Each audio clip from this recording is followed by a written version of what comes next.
Elon Musk glanced at his watch as the sleek Tesla Model X glided through the bustling streets of Los Angeles. His calendar for the day was packed, as always. An investor meeting in the morning, a tech conference keynote in the afternoon, and an evening dinner with high-profile figures to discuss space colonization. Every minute mattered, yet here he was, tapping his fingers impatiently on the armrest as the car slowed to a halt in the middle of a congested intersection. The delay wasn't due to traffic. On the corner, a man sat cross-legged, holding a cardboard sign that read, "Homeless vet. Anything helps. God bless." The sight was not unusual. Los Angeles was no stranger to its homelessness crisis. But there was something about this man that caught Elon's attention. His face, weathered by time and hardship, held a quiet dignity. His eyes were a striking shade of green, but they were clouded by the weight of untold stories. "Elon, we're running late," said his assistant, glancing nervously at the dashboard. Elon didn't respond. Instead, he kept his eyes fixed on the man. After a moment of hesitation, he spoke. "Pull over," he said firmly. His assistant looked startled. "Sir, we really can't afford." "Just pull over," Elon repeated, his tone leaving no room for argument. The car eased to the curb. Elon stepped out, ignoring the curious glances of passers-by and the hushed murmurs of recognition. He approached the man, who looked up in mild surprise. "Hey there," Elon began, his voice softer than usual. "What's your name?" The man squinted, as if trying to determine whether this was a genuine question or the prelude to some cruel joke. "James," he said cautiously. "Well, James," Elon said, crouching to meet him at eye level. "How long have you been out here?" James shrugged. "Long enough to stop counting," he said, his voice hoarse but steady. "What's it to you?" Elon ignored the defensive tone. "I'd like to buy you lunch. There's a diner across the street. What do you say?" James blinked, caught off guard. He glanced at the crumpled bills in his cup, then back at Elon. "Why?" "Because I want to hear your story," Elon said simply. James hesitated. He had seen plenty of Good Samaritans before, but they rarely stayed long enough to learn his name, let alone ask about his life. Yet something about this man seemed different. "All right," James said, slowly rising to his feet. "But don't think I'll sugarcoat it for you." Elon smiled faintly. "I wouldn't expect you to."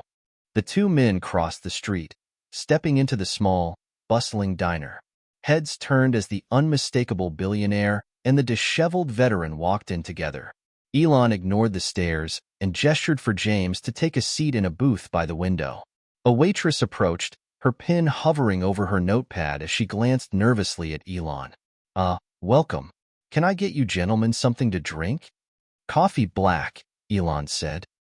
"Same," James muttered, his eyes darting around the room. He looked like a man who hadn't sat indoors for a meal in a long time. As the waitress left, Elon leaned forward, his expression intent. "So, James, start wherever you want. What's your story?" James stared at him for a long moment, his hands clasping the edge of the table as if anchoring himself. Finally, he sighed. "All right, Musk," he said, his voice laced with equal parts weariness and resolve. "But don't say I didn't warn you. It's not a pretty tale." And with that, the story began. James took a long sip of coffee, his hands trembling slightly as he set the mug back on the table. He glanced out the window, as if searching for a piece of himself in the crowded streets outside. "I wasn't always like this," he began, his voice low but steady. "There was a time when I had everything.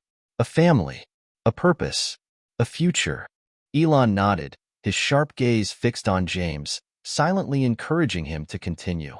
"I joined the Marines when I was 19, James said, a faint hint of pride flickering in his eyes. "It was the one thing I was good at, following orders, being part of something bigger than myself. I served 2 tours in Afghanistan. It wasn't easy, but it gave me, I don't know, meaning."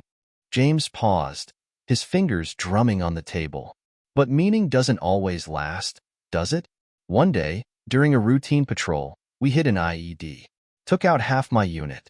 I survived, but not without scars." He tapped his temple. "Up here and, well, everywhere else." Elon leaned forward, his expression softening. PTSD?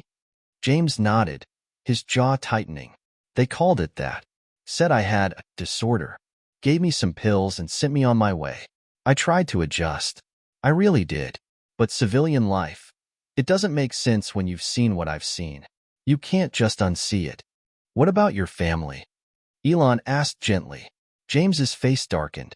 I had a wife, Sarah, and a daughter, Emma. They were my world. But when I came back, I wasn't the man they knew. I was angry all the time, snapping at the smallest things. Sarah tried to help, but eventually, she couldn't take it anymore. She left, took Emma with her. He swallowed hard, his voice cracking. And you know what? I don't even blame her. I wouldn't have stayed with me either. The waitress returned, placing plates of food in front of them. James glanced at his plate of eggs and toast, then back at Elon. I didn't think it could get worse, but it did. I couldn't hold a job. Started drinking to numb the pain. Ended up on the streets when I couldn't pay the rent anymore. That was 5 years ago. Elon frowned, his mind racing. And no one tried to help? No programs for veterans? James let out a bitter laugh. Programs? Sure, they exist. But you have to jump through a million hoops to get anything out of them. And even when you do, it's never enough. They give you a cot in a shelter for a night or a voucher for a hot meal. But what happens the next day? You're right back where you started.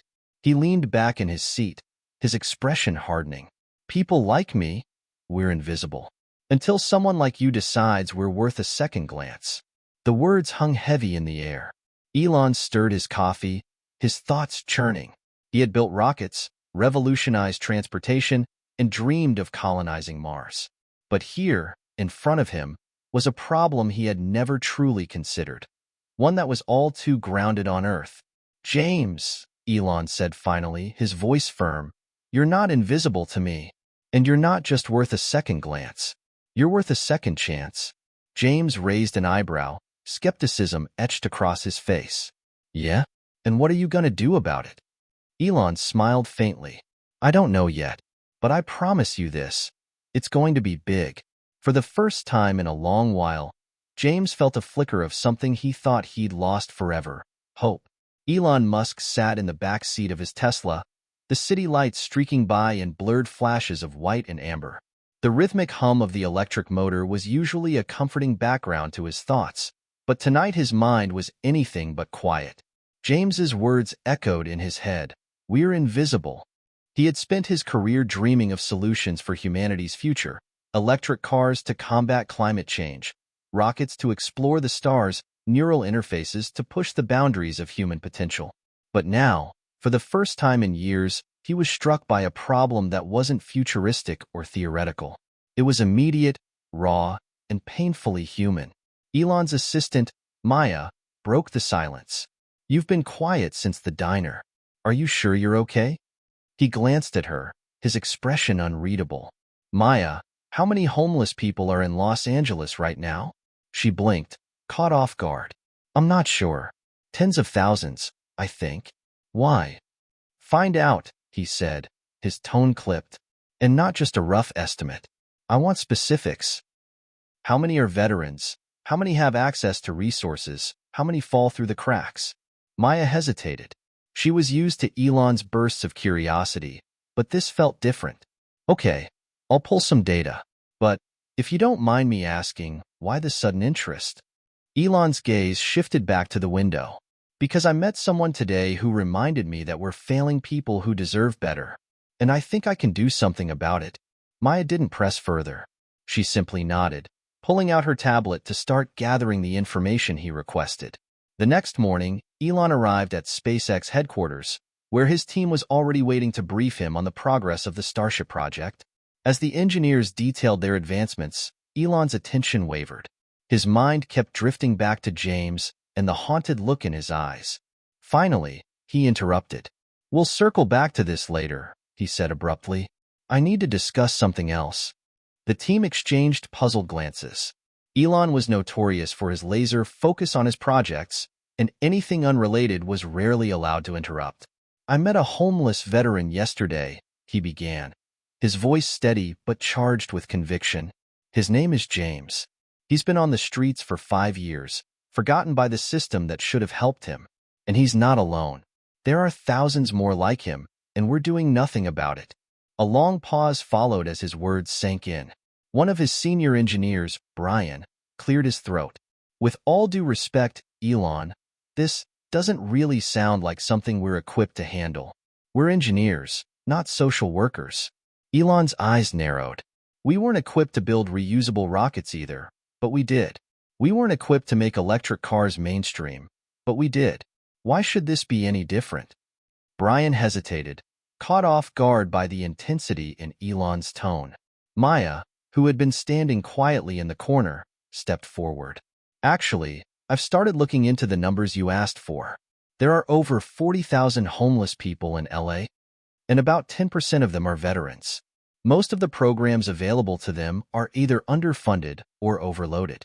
Elon nodded, his resolve hardening. Then we build something better. A system that doesn't just put a Band-Aid on the problem, but solves it. Another team member, Claire, chimed in cautiously. Are you saying you want to take on homelessness? That's massive, even for you. Elon smiled faintly, a spark of his characteristic defiance in his eyes. Every problem seems massive until you start breaking it down. This isn't just about homelessness. It's about people who've been left behind. People like James. The room fell silent again. Elon could tell his team was skeptical, but he didn't need their agreement. Not yet. Here's the deal, he said, his voice firm. I'm not asking you to drop everything. Starship and Tesla are still priorities. But I'm going to allocate some resources to this. If anyone wants to help, let me know. Otherwise, I'll figure it out myself. As the meeting ended, whispers of doubt followed Elon as he walked out. But he didn't care. This wasn't just an idea. It was a mission. Later that evening, Elon found himself scrolling through old photos of James on the street, taken discreetly by Maya during their encounter. Each image told a story of resilience and despair. He opened a new email draft and began typing. Subject: a bold proposal for a forgotten population. To his closest confidants, architects, and engineers, he wrote a manifesto outlining his vision: a self-sustaining community for homeless veterans, powered by solar energy, designed with innovative modular housing, equipped with mental health services and job training programs. His finger hovered over the send button for a moment before pressing it. The wheels were now in motion. James shuffled down the sidewalk, the weight of Elon's words still heavy on his mind. A second chance. He had heard those promises before, from well-meaning strangers, outreach workers, even himself in moments of fragile optimism. They always led back to the same place, nowhere. Yet, something about Elon was different. Not just the money or the fame. It was the way he had listened, really listened, without pity or judgment. Still, James couldn't shake the voice in his head whispering, "This is just another dead-end road." The diner's door jingled behind him as he stepped out into the chilly morning air. Elon had offered to put him up in a motel for a few nights, but James had refused. "I'm not some charity case," he had muttered. Now, as the cold bit at his skin, he wasn't so sure he'd made the right call. Back at SpaceX headquarters, Elon was already deep into action. Maya had compiled a mountain of data, which Elon pored over with the intensity of a man planning a Mars landing. He had drafted a preliminary design for what he was calling Haven, a prototype community for homeless veterans. The idea was ambitious, typical Elon. Prefabricated housing units designed for efficiency and comfort. Renewable energy systems to keep costs low. A digital network to track resources, from meals to medical care. And at the heart of it all, a vocational training center, where residents could learn skills to reintegrate into society. "We'll start with 50 units, he said, pacing the conference room where Maya and a small team of architects and engineers had gathered. Each unit will be solar-powered and constructed from sustainable materials. The training center will focus on jobs in tech, renewable energy, and construction, fields that are growing and can't easily be automated." Maya raised her hand, half-jokingly. "And how exactly are we funding this, boss? You're already juggling SpaceX, Tesla, and Neuralink." Elon grinned. "That's the easy part. I'll put up the initial capital myself. If the prototype works, We'll scale it with private investment and grants. One of the architects, Claire, spoke up. Elon, this sounds incredible, but building something like this isn't just about money or technology. It's about trust. People like James have been burned too many times. How do you convince them this isn't just another pipe dream? Elon paused, her words hitting him like a cold wind. We bring James in, he said finally. He's the key. If he believes in it, others will follow. James was sitting on a bench near Pershing Square, his belongings stuffed into a battered duffel bag, when Elon's Tesla pulled up. He didn't look up immediately. He figured whoever it was would move along. James. He glanced up to see Elon standing there, his hands tucked into his jacket pockets. You again, James said, raising an eyebrow. What do you want now? To talk, Elon replied simply.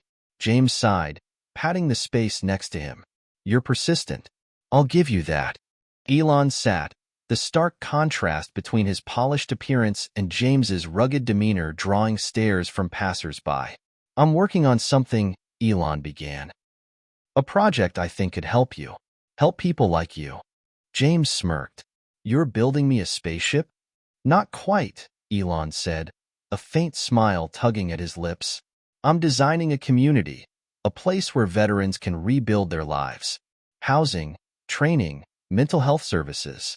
Everything you've told me is missing. James's smile faded, replaced by something harder. And why do you think it'll work? What makes you so different from the others? Elon met his gaze. Because I don't see you as a problem to fix.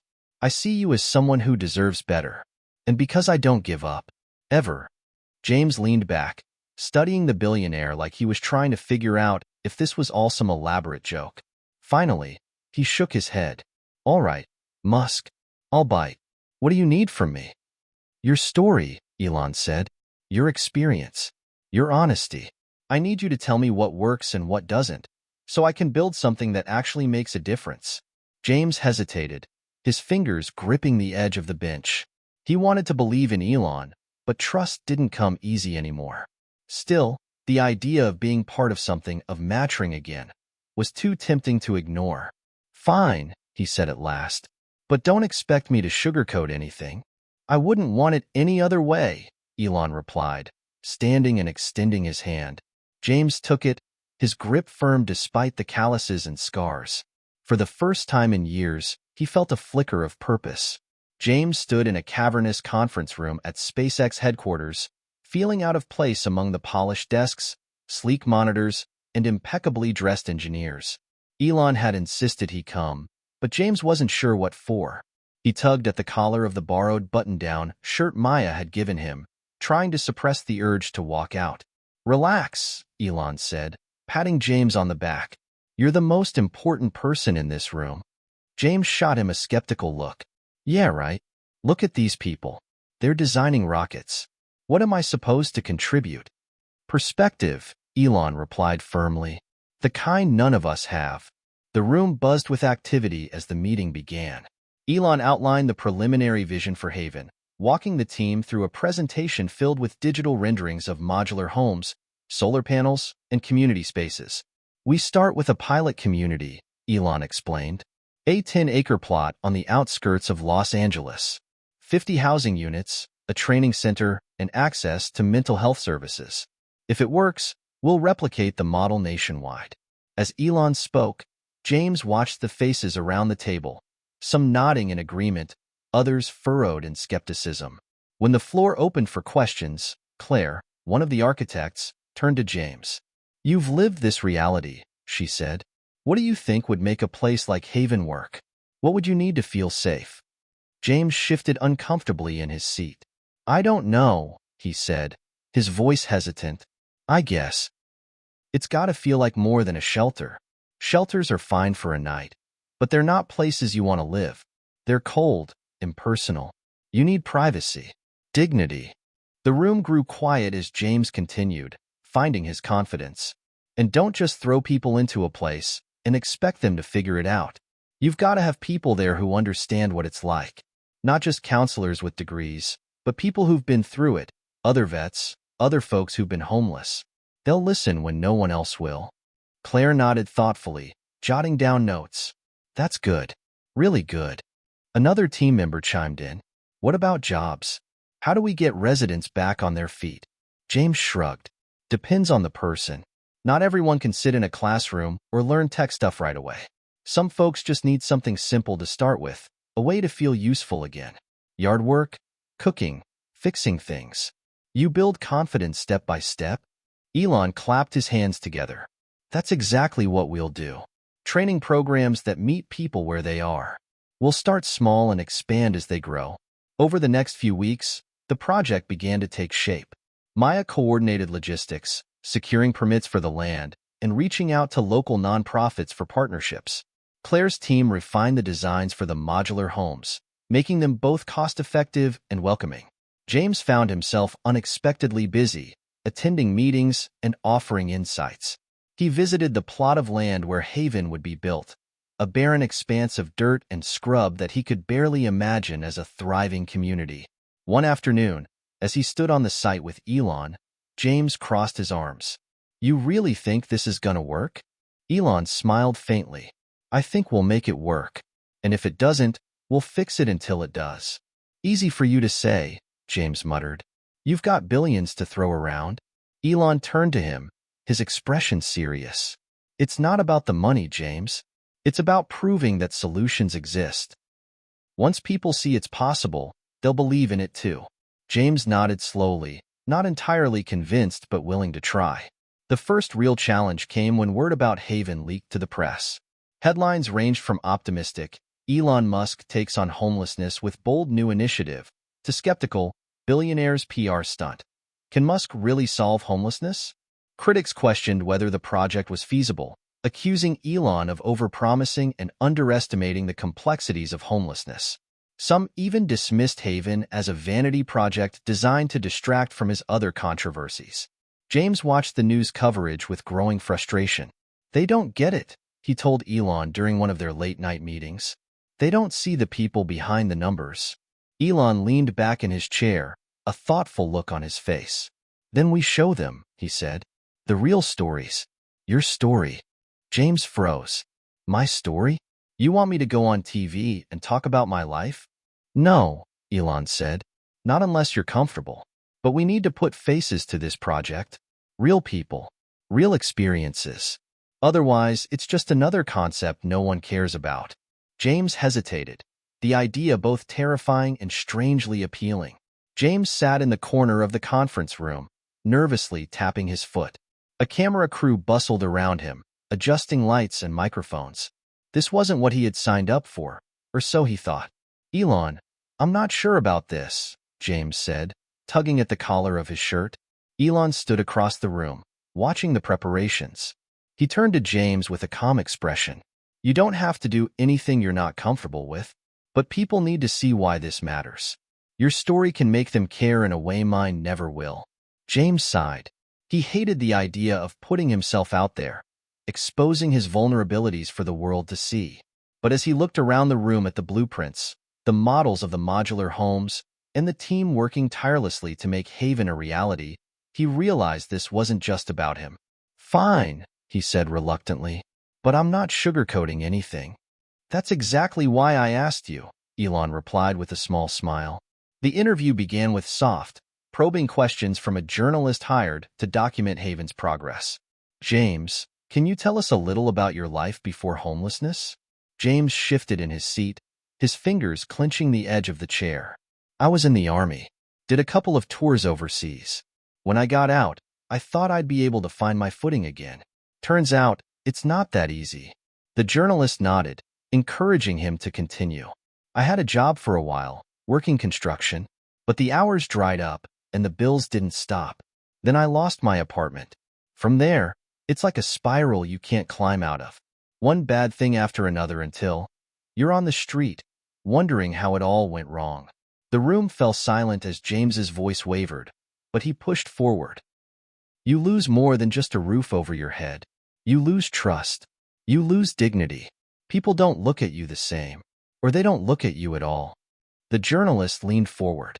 And now, with Haven, do you feel like things could change? James glanced at Elon, who was standing just off camera.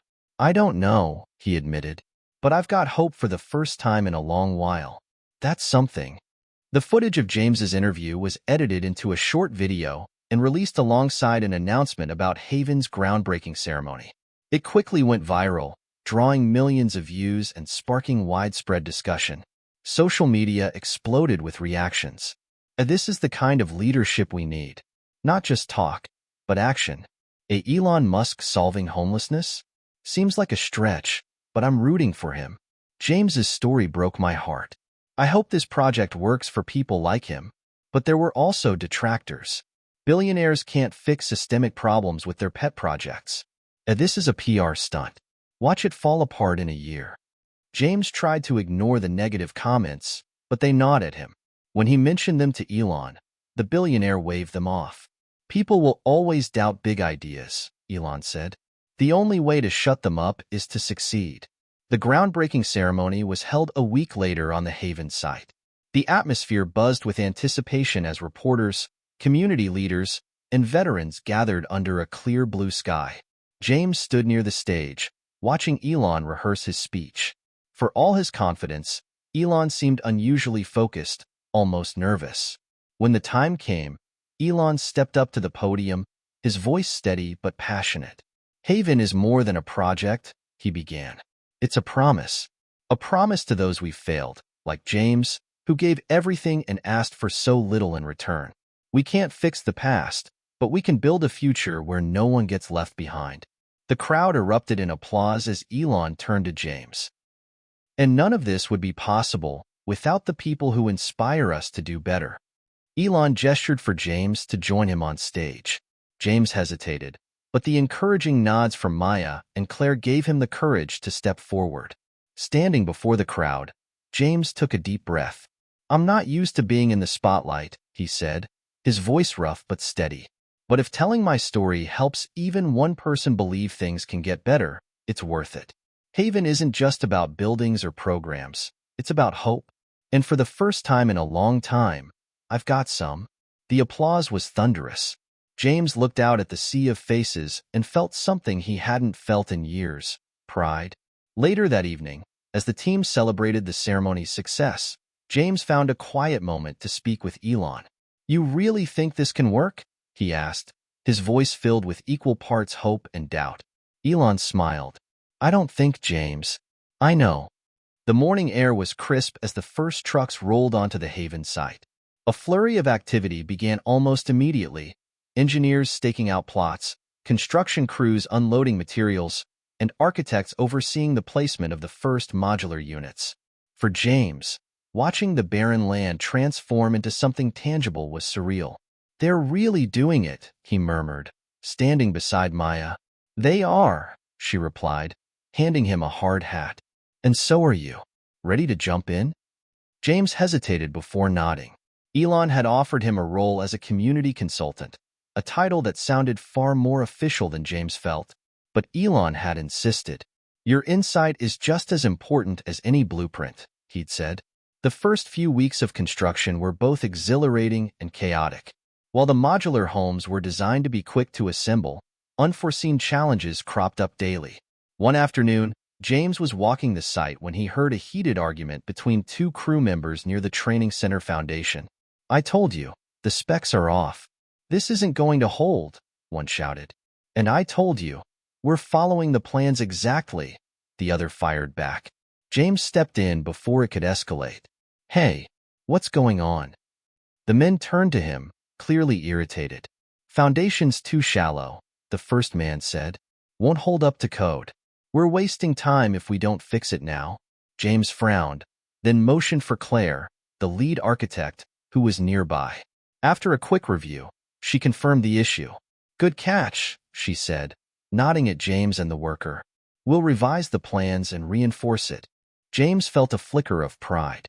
He didn't have the technical expertise of the crew or the architects, but his ability to de-escalate and bring people together was proving invaluable. Meanwhile, Elon was facing battles of his own. The press had latched onto Haven's progress, and while some coverage was positive, critics continued to question the project's scalability. In one particularly scathing article, a well-known columnist wrote, Elon Musk may know how to build rockets, But homelessness isn't an engineering problem. It's a social one.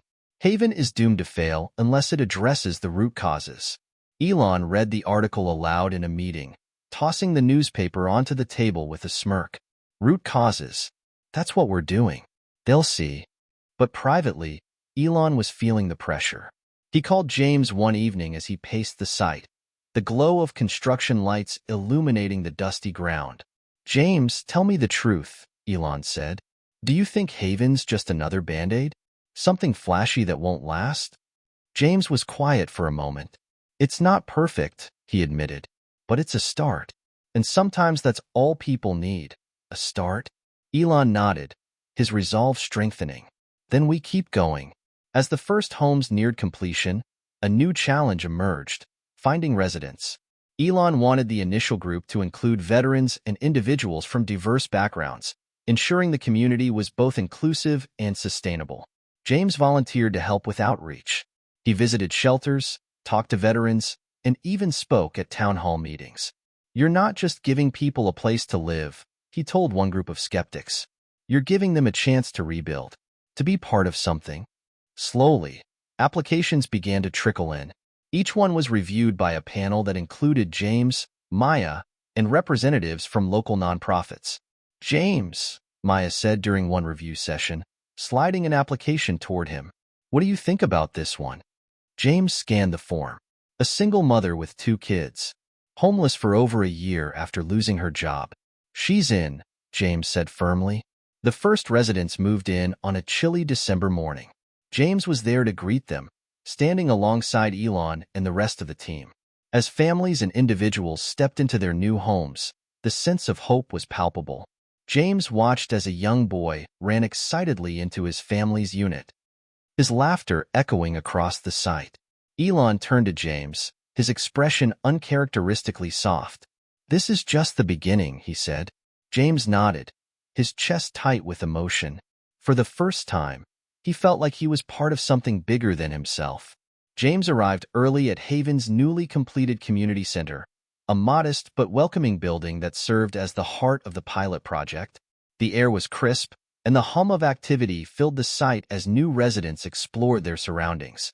For most, this was their first stable home in months, years, even, and their emotions ranged from cautious optimism to outright disbelief. James walked through the central courtyard, stopping to chat with residents. An older veteran named Frank stood by one of the modular homes, staring at the solar panels on the roof. "They said we'd have power 24/7, Frank muttered, his tone skeptical. "Too good to be true." "You'll see," James said with a grin. "These panels are state-of-the-art. You'll have power and then some." Frank raised an eyebrow. "I'll believe it when I see it." Inside the community center, Maya was busy organizing a welcome meeting. She waved James over as he entered. "How's it going out there?" she asked, stacking papers. "Mixed," James admitted. "Some people are excited. Others are waiting for the catch." Maya sighed. "It's understandable. A lot of them have been burned before." "Yeah," James said, "but they're here. That's something."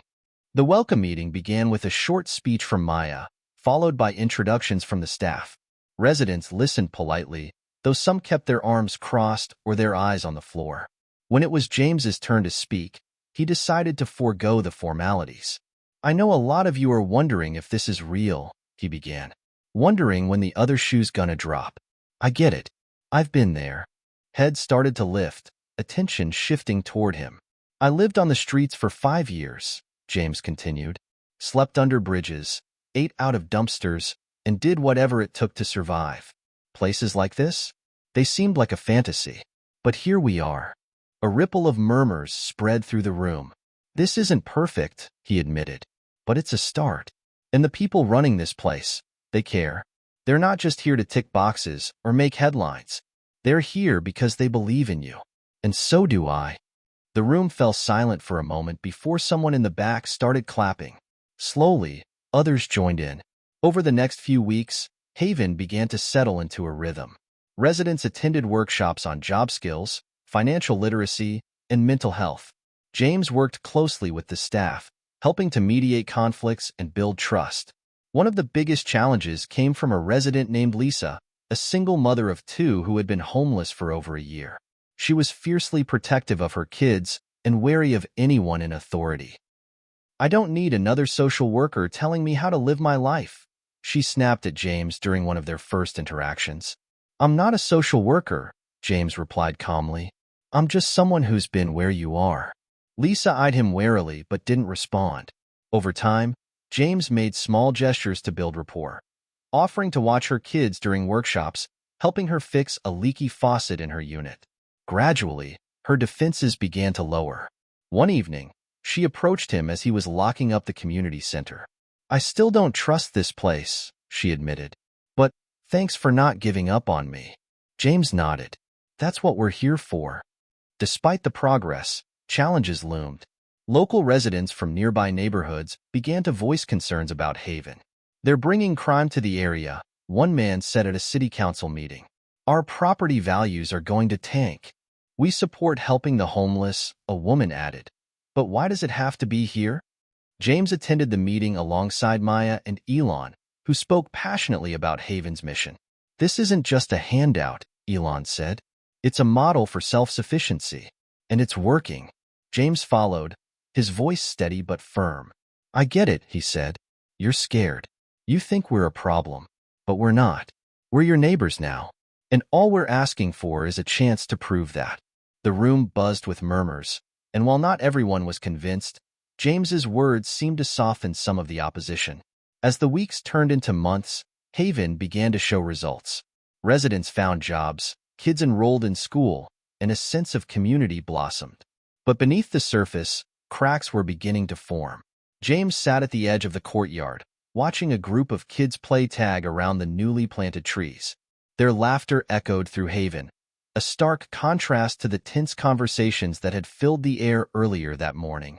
He'd just come from a meeting with Maya and Claire, where the cracks in Haven's foundation, figurative, not literal, had become impossible to ignore. "We're running over budget," Claire said, sliding a spreadsheet across the table. "The infrastructure costs were higher than anticipated, and donations aren't coming in as quickly as we hoped." Maya frowned, scanning the figures. "Can we reprioritize?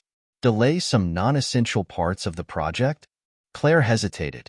"We could, but that might impact the residents' trust. They're starting to feel like this is home. Scaling back now could send the wrong message." James, who had been listening quietly, finally spoke. "What about Elon? Doesn't he have deep enough pockets to keep this going?" Maya sighed. "He's already funding more than half of this himself, and while he's committed, even he has limits. We need to prove that Haven can stand on its own." Financial strain wasn't the only issue. As the community grew, so did interpersonal conflicts.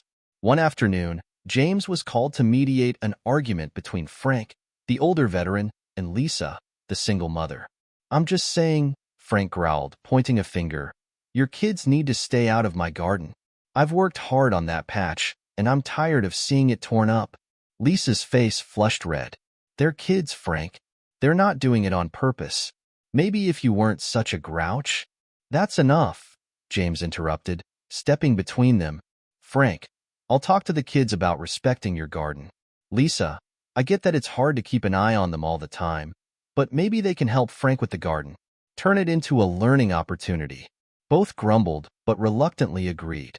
It wasn't a perfect solution, but it was a start. Meanwhile, external pressures were mounting. Media outlets that had initially celebrated Haven were now running stories questioning its sustainability. One headline read, "Can Haven last? Critics doubt Elon Musk's homelessness solution." Another claimed, "Residents report tensions and challenges inside the model community." James bristled at the coverage, especially since some of the stories included anonymous quotes from residents. "They're painting us like we're falling apart," he complained to Maya one evening. "It's not entirely wrong," she admitted. "We're struggling, but that doesn't mean we're failing." Elon, typically unfazed by public criticism, called an emergency meeting to address the growing concerns. "This is the part where most people give up," he said, pacing the room. "They see the challenges and decide it's not worth the effort. But we're not most people. Haven was never going to be easy, but nothing worth doing ever is." He turned to James.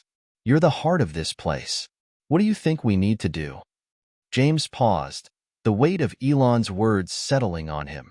He looked around the room, at the faces of people who had put everything into this project. We need to remind everyone why we're here, he said finally. The residents, the critics, ourselves. This isn't just about housing, it's about hope. We've got to show them that Haven works, not with words but with actions. Elon nodded, a spark of determination in his eyes.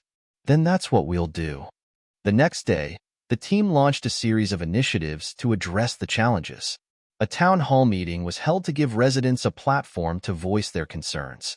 James moderated, ensuring that everyone felt heard. We're in this together, he told the group. If something's not working, let's figure out how to fix it. Haven isn't just a place, it's a community. The meeting marked a turning point. Frank volunteered to start a gardening club for the kids, and Lisa offered to lead a support group for single parents. Slowly, the tension began to ease. On the financial front, Elon reached out to other philanthropists and investors, pitching Haven as a replicable model for addressing homelessness. His efforts paid off when a prominent nonprofit pledged significant funding to keep the project afloat. People love a comeback story, Elon told James with a grin. By the end of the month, Haven was back on track. The challenges hadn't disappeared, but the community was stronger for having faced them together. James stood in the courtyard one evening, watching his solar-powered lanterns cast a warm glow over the homes. Maya joined him, a cup of coffee in hand. You did good today, she said. We all did, James replied. And we're just getting started. The sun was beginning to set, casting a golden hue over the homes of Haven. James leaned against the fence, his arms folded as he surveyed the sight. The place was quiet for once. Residents had settled into their evening routines, and the construction had slowed down to a steady hum of finishing touches. Just as he was about to head back to the community center, a black SUV pulled up at the main entrance. It was sleek and expensive, a sharp contrast to the modest homes that made up Haven. James straightened up, his instincts kicking in. He hadn't seen this vehicle around before. The door opened, and a tall man stepped out, adjusting his suit and sunglasses. Who's that? Maya asked, joining James from behind. I don't know, he answered, eyes narrowing. But I have a feeling we're about to find out. The man approached with confidence, and when he saw James and Maya, he extended a hand. You must be James and Maya. I'm Eric Grant. James shook his hand, cautiously. Nice to meet you, Eric. What brings you here? I've been hearing a lot about Haven. The media's been buzzing about it, both good and bad. Thought I'd come see for myself. James raised an eyebrow. And what exactly do you do? Eric smiled. I'm the CEO of a major nonprofit network. We focus on innovative housing solutions for the homeless. I've seen firsthand how challenging these projects can be, but I also know when something has potential. Maya exchanged a glance with James, her skepticism evident. I assume you're here to help? She asked, voice cool but polite. Eric nodded. Exactly. Haven is the kind of project we'd like to support. We have the resources and the expertise to help you expand and scale. I think we could make this model work on a much larger scale. James crossed his arms. And what do you expect in return? Eric smiled again, this time with a hint of confidence. Partnership. I'm not here to dictate, but what I bring to the table are connections, funding, and a proven track record of scaling similar projects. Haven has a lot of potential, but you need the right infrastructure to take it to the next level. James was still unsure. The idea of working with a corporate partner, especially one with so many strings attached, didn't sit well with him. We've been doing fine so far on our own, he said. Eric's tone shifted, becoming more serious. You've done incredible work, but if you really want Haven to be a permanent solution, you need more than just heart and good intentions. You need a plan for long-term sustainability, and I can help with that. Maya was the first to speak up. What are you suggesting exactly?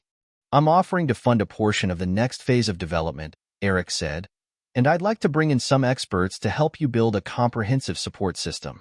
Not just housing, but job placement, mental health services, education, everything that helps people truly reintegrate into society. James thought about it for a moment. There was no denying that Haven had made a real impact, but they were still a long way from the sustainable future Elon had promised. And what's the catch? James asked. Eric shrugged. We'd like a stake in the long-term management. Think of it like an investment in the future.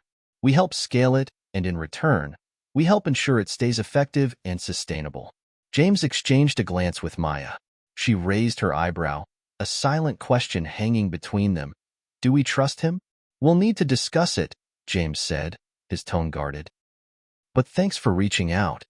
Later that evening, James and Maya sat down in the community center's small meeting room, debating their options. I'm not sure about bringing in someone like him, Maya said, folding her arms. He's corporate, and I'm not convinced his help comes without strings attached. I get it, James replied, rubbing his chin, but we're already stretched thin. We can't keep relying solely on Elon's personal funding. If Eric's offer is genuine, it could take Haven to the next level. Maya sighed. I'm just worried about the bigger picture. If we're not careful, we could lose what makes Haven special, the sense of community, the independence. I don't want to see it become another corporate project. I get that, James said. But what if we don't take the offer? What happens to the people here if we fail? We've already made a difference, but we need more resources. They sat in silence for a few moments, weighing the decision. The weight of the future of Haven, its residents, its mission, pressed down on both of them. The next day, James and Maya met with Eric to discuss the terms of the partnership. James listened closely, making sure every detail was clear. Eric was persuasive, offering sound plans for furthering Haven's mission, with promises of better housing options, educational programs, and even partnerships with local businesses to provide job opportunities.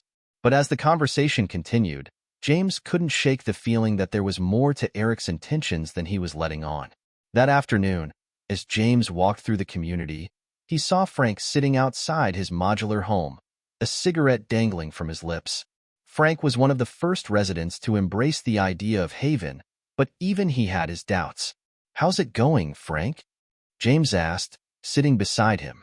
I don't trust that guy, Frank muttered, flicking the ash off his cigarette. The one with the suit. James chuckled. What makes you say that? People like him. They come in all polished, talk about saving the world. But then they want their piece of the pie. Ain't nothing free in this world, son. James nodded. I hear you, Frank. But sometimes, you have to take a risk to make a real change. Frank stared out at the horizon, his weathered face unreadable. Just make sure you don't sell out. These people here, they've been through enough already. They need something real, not another empty promise. James was left with a lot to think about. Eric Grant had presented a compelling case, but there were always risks when it came to corporate partnerships. Would the benefits outweigh the potential costs? Could they maintain the spirit of Haven while expanding it to reach more people? The pressure was mounting. The future of Haven, and perhaps the future of many residents, was on the line. James paced the length of his small office, his mind running in circles. He had spent the last few days reflecting on everything: Eric Grant's proposal, Frank's warning, and Maya's concerns. The stakes had never been higher for Haven. Could they trust Eric, or would the community's spirit be lost in the process? Maya had asked him the same question more than once. What are you willing to risk? But now, sitting at his desk, he was beginning to see the weight of that question in a new light. It wasn't just about Haven's survival. It was about who they were, and who they wanted to be. That evening, James called a meeting with the core team. Maya, Claire, and Frank were the first to arrive, followed by Elon, who had returned from one of his many business trips. I've spent the last couple of days reflecting, James began, his voice steady but full of uncertainty. We've all seen the challenges that Haven is facing. It's been harder than we thought, and Eric's offer might be the solution we need to stay afloat. Frank immediately shook his head.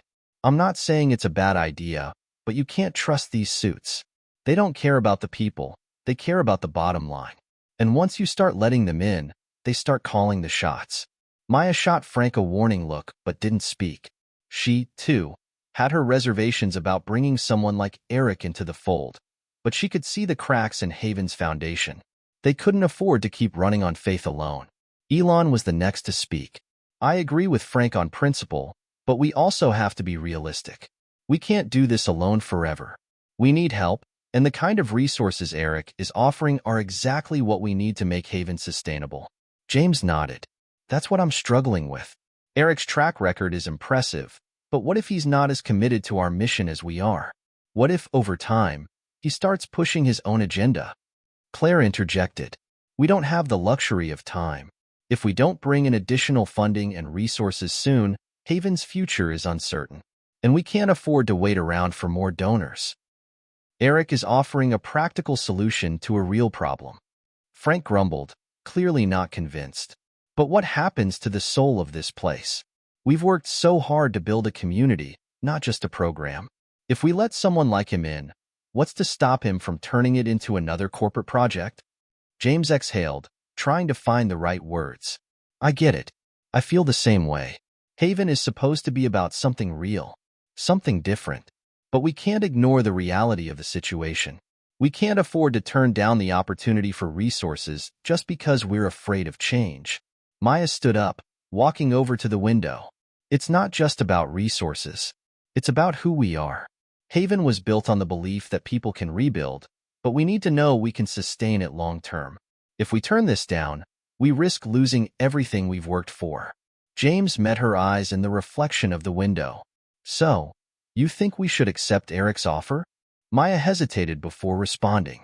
I think we need to take the risk, but with conditions. We need to make sure that Eric's vision aligns with ours, that Haven stays true to its values. James turned to Elon, who had been silent up until this point. And what do you think, Elon? Is this something we can manage? Elon paused, his usual confidence replaced with a rare moment of introspection. I think we've already crossed a threshold. We're not just a small project anymore. We're something much bigger than that, and the world is watching. It's on us to decide how we want to handle that. He looked over at James and Maya. If you both feel like this is the way forward, then I'm with you. But I trust you both to hold on to the core of what Haven is. After hours of discussion, they finally reached a decision. James took a deep breath and stood up, looking around the table. We'll meet with Eric again. But this time, we're setting the terms. If he wants to invest, he's going to have to respect our community. No compromises on our mission, and no stripping away the personal relationships that make Haven what it is. Frank gave a reluctant nod, though his face still showed skepticism. I just hope you're not making a deal with the devil. James didn't respond immediately. Frank's words were harsh, but they were grounded in truth. Every decision they made from here on out would carry weight. They could never lose sight of why they'd started Haven in the first place. The next morning, James and Maya met with Eric. This time, their approach was different. They were no longer just listening to his proposal. They were negotiating terms. We're willing to accept your investment, James said, his voice firm. But we're setting some clear boundaries. Haven will always prioritize its residents first, over profits, over growth, over everything else. Eric listened carefully, his expression neutral. Understood. I've always been about long-term solutions, not short-term gains. But you'll need to trust me if we're going to make this work. Maya leaned in. Trust is earned, Eric. We've worked too hard to let anyone, especially you, undermine what we've built here. The conversation continued, with James and Maya holding firm on their demands. As the meeting drew to a close, Eric finally agreed to the terms they had outlined. I'll get the paperwork started, he said. I want this to work, James. For you. For Haven. After the meeting, James and Maya stood outside, the weight of their decisions settling in. Do you think we made the right choice? Maya asked, her voice laced with both uncertainty and hope. James sighed, looking out at the homes that had come to mean so much to him. I don't know, but I think we're doing what we have to do. We can't afford to back down now. They walked back into the heart of Haven, the community that had been their vision and their responsibility. The next chapter of Haven's journey had just begun. The news of the partnership with Eric Grant spread quickly through Haven. James had expected mixed feelings, but he hadn't anticipated the intensity of the response. It was clear that the community was divided. That evening, James and Maya called a town hall meeting, hoping to address concerns and set the record straight. The small room was packed, every chair filled with residents and volunteers, many faces full of uncertainty.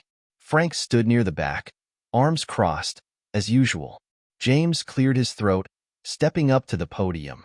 I know there's been a lot of talk about the partnership with Eric Grant's nonprofit, and I want to be clear with everyone about what this means for Haven. He paused, scanning the room. Maya stood by his side, her expression calm but serious. We've always said that Haven's mission is to create a safe, sustainable space for everyone here. This partnership with Eric is part of that. He's offering resources that we need: financial support, job placement programs, expanded services for mental health and education. All things that can help us grow and become even stronger. A murmur ran through the crowd. James raised his hand to quiet them. We aren't selling out, he continued, his voice firm. We're still in control. The community's needs will always come first. Eric's team will be a part of our journey, but they will never take the place of what we've built here. We're going to make sure that our values, our relationships, our shared responsibility are at the core of everything we do. A voice called out from the crowd. And what about the people who've been here the longest? Are we still going to matter? James recognized the woman who had spoken, Lori, one of the first residents to move into Haven. Her voice trembled with worry. Lori, you will always matter, James replied. We're not changing that. This isn't about outsiders coming in and taking over. It's about making sure Haven lasts. For all of us. Maya stepped forward. I know this partnership is a big step, and it can feel like things are changing fast. But we're here to make sure Haven's spirit doesn't get lost in the process. We all have a voice, and we all get to shape what happens next. Frank, who had been standing quietly in the back, finally spoke up, his gravelly voice carrying across the room. I've seen this before, James. People come in all smooth and shiny, say they're gonna help, and then the next thing you know, they're in charge, and we're left with nothing.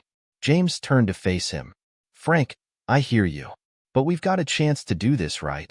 We can't keep pushing away help just because we're afraid of losing control. This is the best shot we've got. I don't trust him, Frank muttered, shaking his head. And I don't trust anyone who's got money to burn but doesn't understand what we really need. Maya addressed the room. This is a choice we made for the future. We're not just about survival. We're about thriving. And if we don't bring in resources to support what we're doing here, we risk losing it all. A few people nodded in agreement, but others remained skeptical. James could feel the tension in the room, and he knew this wasn't going to be a quick fix. The residents had been through too much. Trust wasn't something they could give away easily. After the meeting, as people began to file out, James stayed behind with Maya and Frank. The weight of the moment settled over them like a heavy fog. You can't please everyone, Maya said quietly, but we did what we thought was right.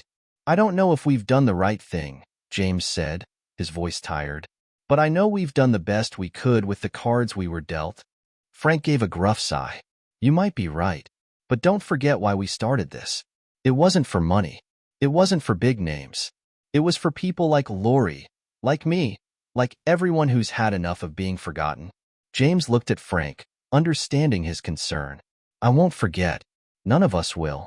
But we have to build something bigger now, something that lasts. This is the only way we can do that. The days that followed were filled with more meetings, more discussions, and more questions from the residents. Some were excited about the possibilities, eager to see what this new funding would bring. Others were more cautious, unwilling to let go of the vision they had created without more assurance. Eric Grant's team had already begun working with Haven's leadership, helping to streamline the logistics of expanding housing and offering additional support services. But there were still so many challenges ahead. One morning, James was sitting in his office, reviewing paperwork when Maya walked in with an email from Eric's team. They've sent over the first draft of the partnership agreement, she said, her tone cautious. We need to go through it carefully. There are a few clauses in here that don't sit well with me. James leaned forward, taking the document from her and scanning it. He wasn't an expert in legalese, but the words profit sharing and long-term management oversight stood out. He rubbed his temples. It's starting already, isn't it? Maya nodded. This is what I was worried about. They're offering all this support, but they're also setting up a framework that gives them more control than we anticipated. James looked at the document, then at Maya. We need to make sure this doesn't change what Haven stands for. If we're going to move forward, it has to be on our terms. That afternoon, James and Maya met with Eric again. They went over the details of the agreement, questioning each clause that seemed to tilt too much in favor of Eric's team. "This is not what we agreed to," James said, his frustration rising. "You're trying to change the terms." Eric remained calm, but his eyes narrowed. "I'm offering you a long-term solution here, James. This partnership isn't just about housing. It's about securing the future. You can't expect me to invest without some assurances." Maya's voice was sharp. "We're not asking you to throw money at us and walk away. But we won't sell our community just to make your nonprofit look good." Eric's expression tightened, but he nodded. "All right, let's work on adjusting these clauses. I don't want to lose you over the fine print." As James and Maya left the meeting, a sense of resolve settled over them. They had made their point, and Eric had agreed to make changes. But James knew that the journey ahead wasn't going to be easy. The partnership was just beginning, and the real work was still to come. Keeping Haven true to its mission, while balancing the expectations of the outside world, was a tightrope walk. But he was ready. The next few weeks felt like a whirlwind of meetings, planning, and adjustments. The partnership with Eric Grant's team was moving forward, but it was far from smooth sailing. James and Maya spent most of their time negotiating the fine details of the agreement, making sure the clauses that had initially raised alarms were rewritten to better reflect Haven's values. But even as they pushed to retain control, the reality of working with a larger organization started to sink in. Eric's team was professional, efficient, and driven. They had the resources and experience that Haven desperately needed, but with it came a new set of challenges. One of the first initiatives that Eric's team pushed forward was a comprehensive overhaul of Haven's housing infrastructure. They'd promised to bring in construction teams, streamline operations, and create more sustainable living conditions. The proposal sounded promising, but James couldn't shake the feeling that something was being rushed. The new construction teams arrived a few days later, and soon, the sound of drills and hammers filled the air. James watched as the crew began tearing down old structures, replacing them with shiny new modular homes. The promise of modern, efficient housing for the residents was one that made him optimistic. But the fast pace of the project left little room for the residents to weigh in on the changes. Maya noticed it, too. "They're treating this like an assembly line," she said one afternoon as they walked through the construction site. "This isn't just about putting up new homes. It's about making sure the residents feel heard, too." James rubbed his eyes, feeling the weight of the responsibility. "I know, but the pressure to move quickly is real. If we don't keep up, we risk losing everything. We just have to stay focused on what we can control." As construction progressed, the next major shift was the introduction of new job training programs. Eric's team had partnered with several tech companies to offer job placement and skills training for Haven residents. The first workshop was scheduled to start in a week, and James had been invited to speak at the opening ceremony. It was a proud moment, but as he stood before the eager group of residents who had signed up for the program, he couldn't help but feel uneasy. The room was filled with bright eyes, hopeful for the chance to rebuild their lives. But he wondered if the new programs were truly meeting their needs. Would a few weeks of coding classes or job readiness workshops really change the trajectory of their lives? Or was this another short-term fix? "I'm excited for all of you," James said, standing at the podium. "This program is a huge step toward a better future. But I want you to remember that what we're building here at Haven isn't just about jobs. It's about community. It's about supporting each other." The applause was polite, but James could see the skepticism in some of the faces. It was as if they were waiting for something more than promises. Later that day, Maya met with a group of residents who had been particularly vocal about the changes. Lori was among them. "We're grateful for the new opportunities," Lori said, her voice laced with doubt. "But it feels like you're moving us into something we didn't ask for. This is a community, not a corporate program. Where's the personal connection? Where's the humanity in all this?" Maya sat with them, her posture open, but her mind racing. "We hear you, Lori. We've been pushing for these changes because we know they're necessary, but we're not forgetting where we came from. Haven was built on the idea of people helping people, not people helping the system. That's not going to change. But Lori wasn't convinced. That's what I'm afraid of, she said quietly. You're so focused on bringing in the money and the new programs that you're losing sight of the people who are actually here. You think these new projects are going to save us, but all we need is someone to listen. By the time the job training program officially began, tensions were running high. While some residents found the workshops beneficial, others felt alienated by the fast-paced, impersonal nature of the training. The technology was impressive, but it was clear that Haven's residents weren't being given the same level of care and attention they had once enjoyed. James and Maya spent hours discussing the issue, struggling to balance their desire to provide tangible opportunities with the need to maintain the heart of what made Haven unique. One evening, James called a private meeting with Eric to address the mounting concerns. "Eric, I need to talk to you about the way things are progressing," James began. After a long, tense silence, "The housing is moving faster than we anticipated, and some of the residents are starting to feel like they're being pushed aside." Eric looked surprised. "I thought we were meeting the goals we set. I thought everyone was excited." "It's not just about the goals," James replied. "It's about people. These aren't just projects or numbers. We're talking about real lives here. Haven is different, and I need you to understand that." Eric nodded slowly, his demeanor shifting. "I understand. I'm sorry if it's been too fast. I'll make sure we slow down and give the residents more of a voice in how we move forward." James sighed, relieved but still wary. "It's not just about slowing down. We need to make sure these programs aren't just transactional. People need more than job training and new homes. They need to feel seen, heard, and supported." Over the next few weeks, Eric's team made adjustments. They slowed down the housing project, allowing more time for the residents to offer feedback. The job training program was revamped to include more personalized mentorship and peer support. Eric even agreed to host town hall meetings where residents could voice their concerns and ideas, giving them more of a role in shaping Haven's future. It wasn't perfect, and there were still bumps along the way. But James could sense a shift.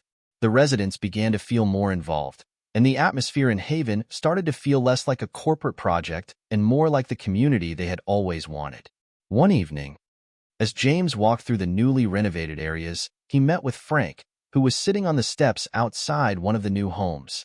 "I have to admit, James," Frank said, looking around, "it's starting to feel like Haven again.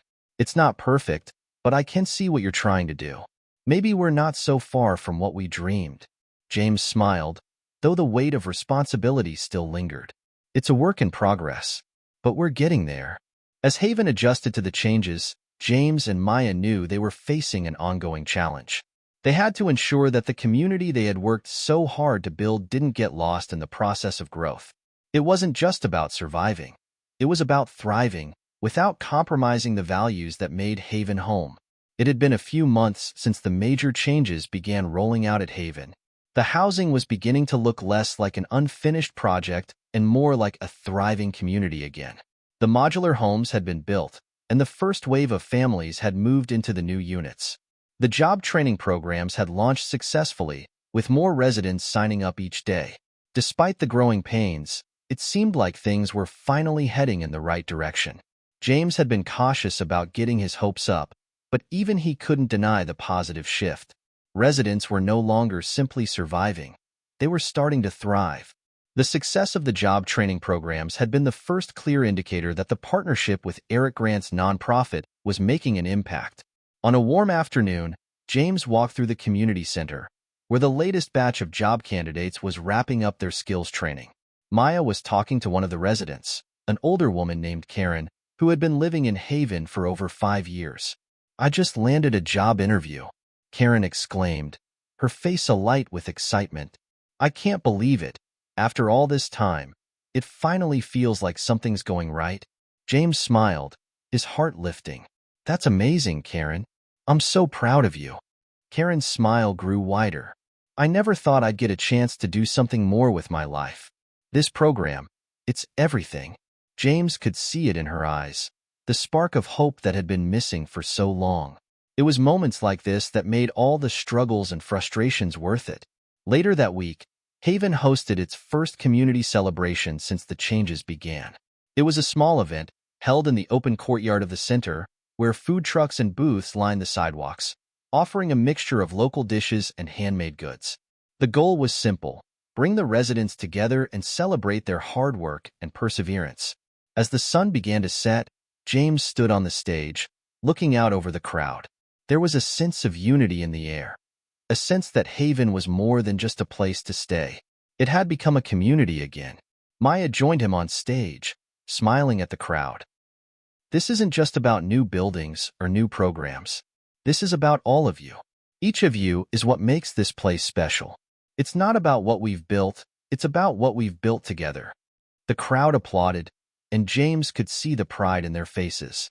Haven wasn't just a place on the map anymore. It was a beacon of hope, a model for what could be done when a community came together. Despite the optimism, not everyone was as enthusiastic about the changes. Frank, as always, had his doubts.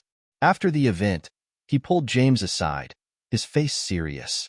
"It's good to see things working out for some folks," Frank said, his voice low. "But I'm still worried about what's coming next. What happens when we've used up all the resources? What happens when the people who really need help are left out?" James nodded, understanding his concern. "I get it. We can't help everyone at once, Frank. But we're trying to build something sustainable, something that doesn't just rely on charity." "I know," Frank replied, "but I still think we're losing something here.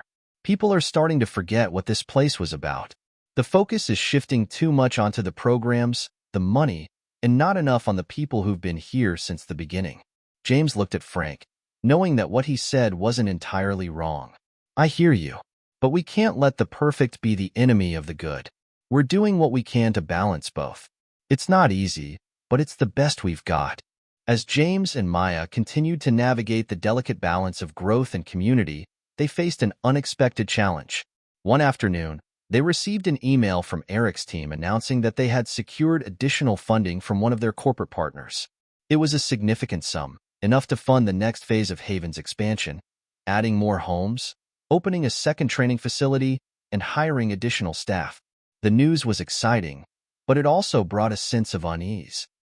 With more money came more oversight, more people with opinions, and more decisions to be made. James couldn't help but feel the weight of the changes bearing down on him. Maya could see the tension in his face. "What are you thinking?"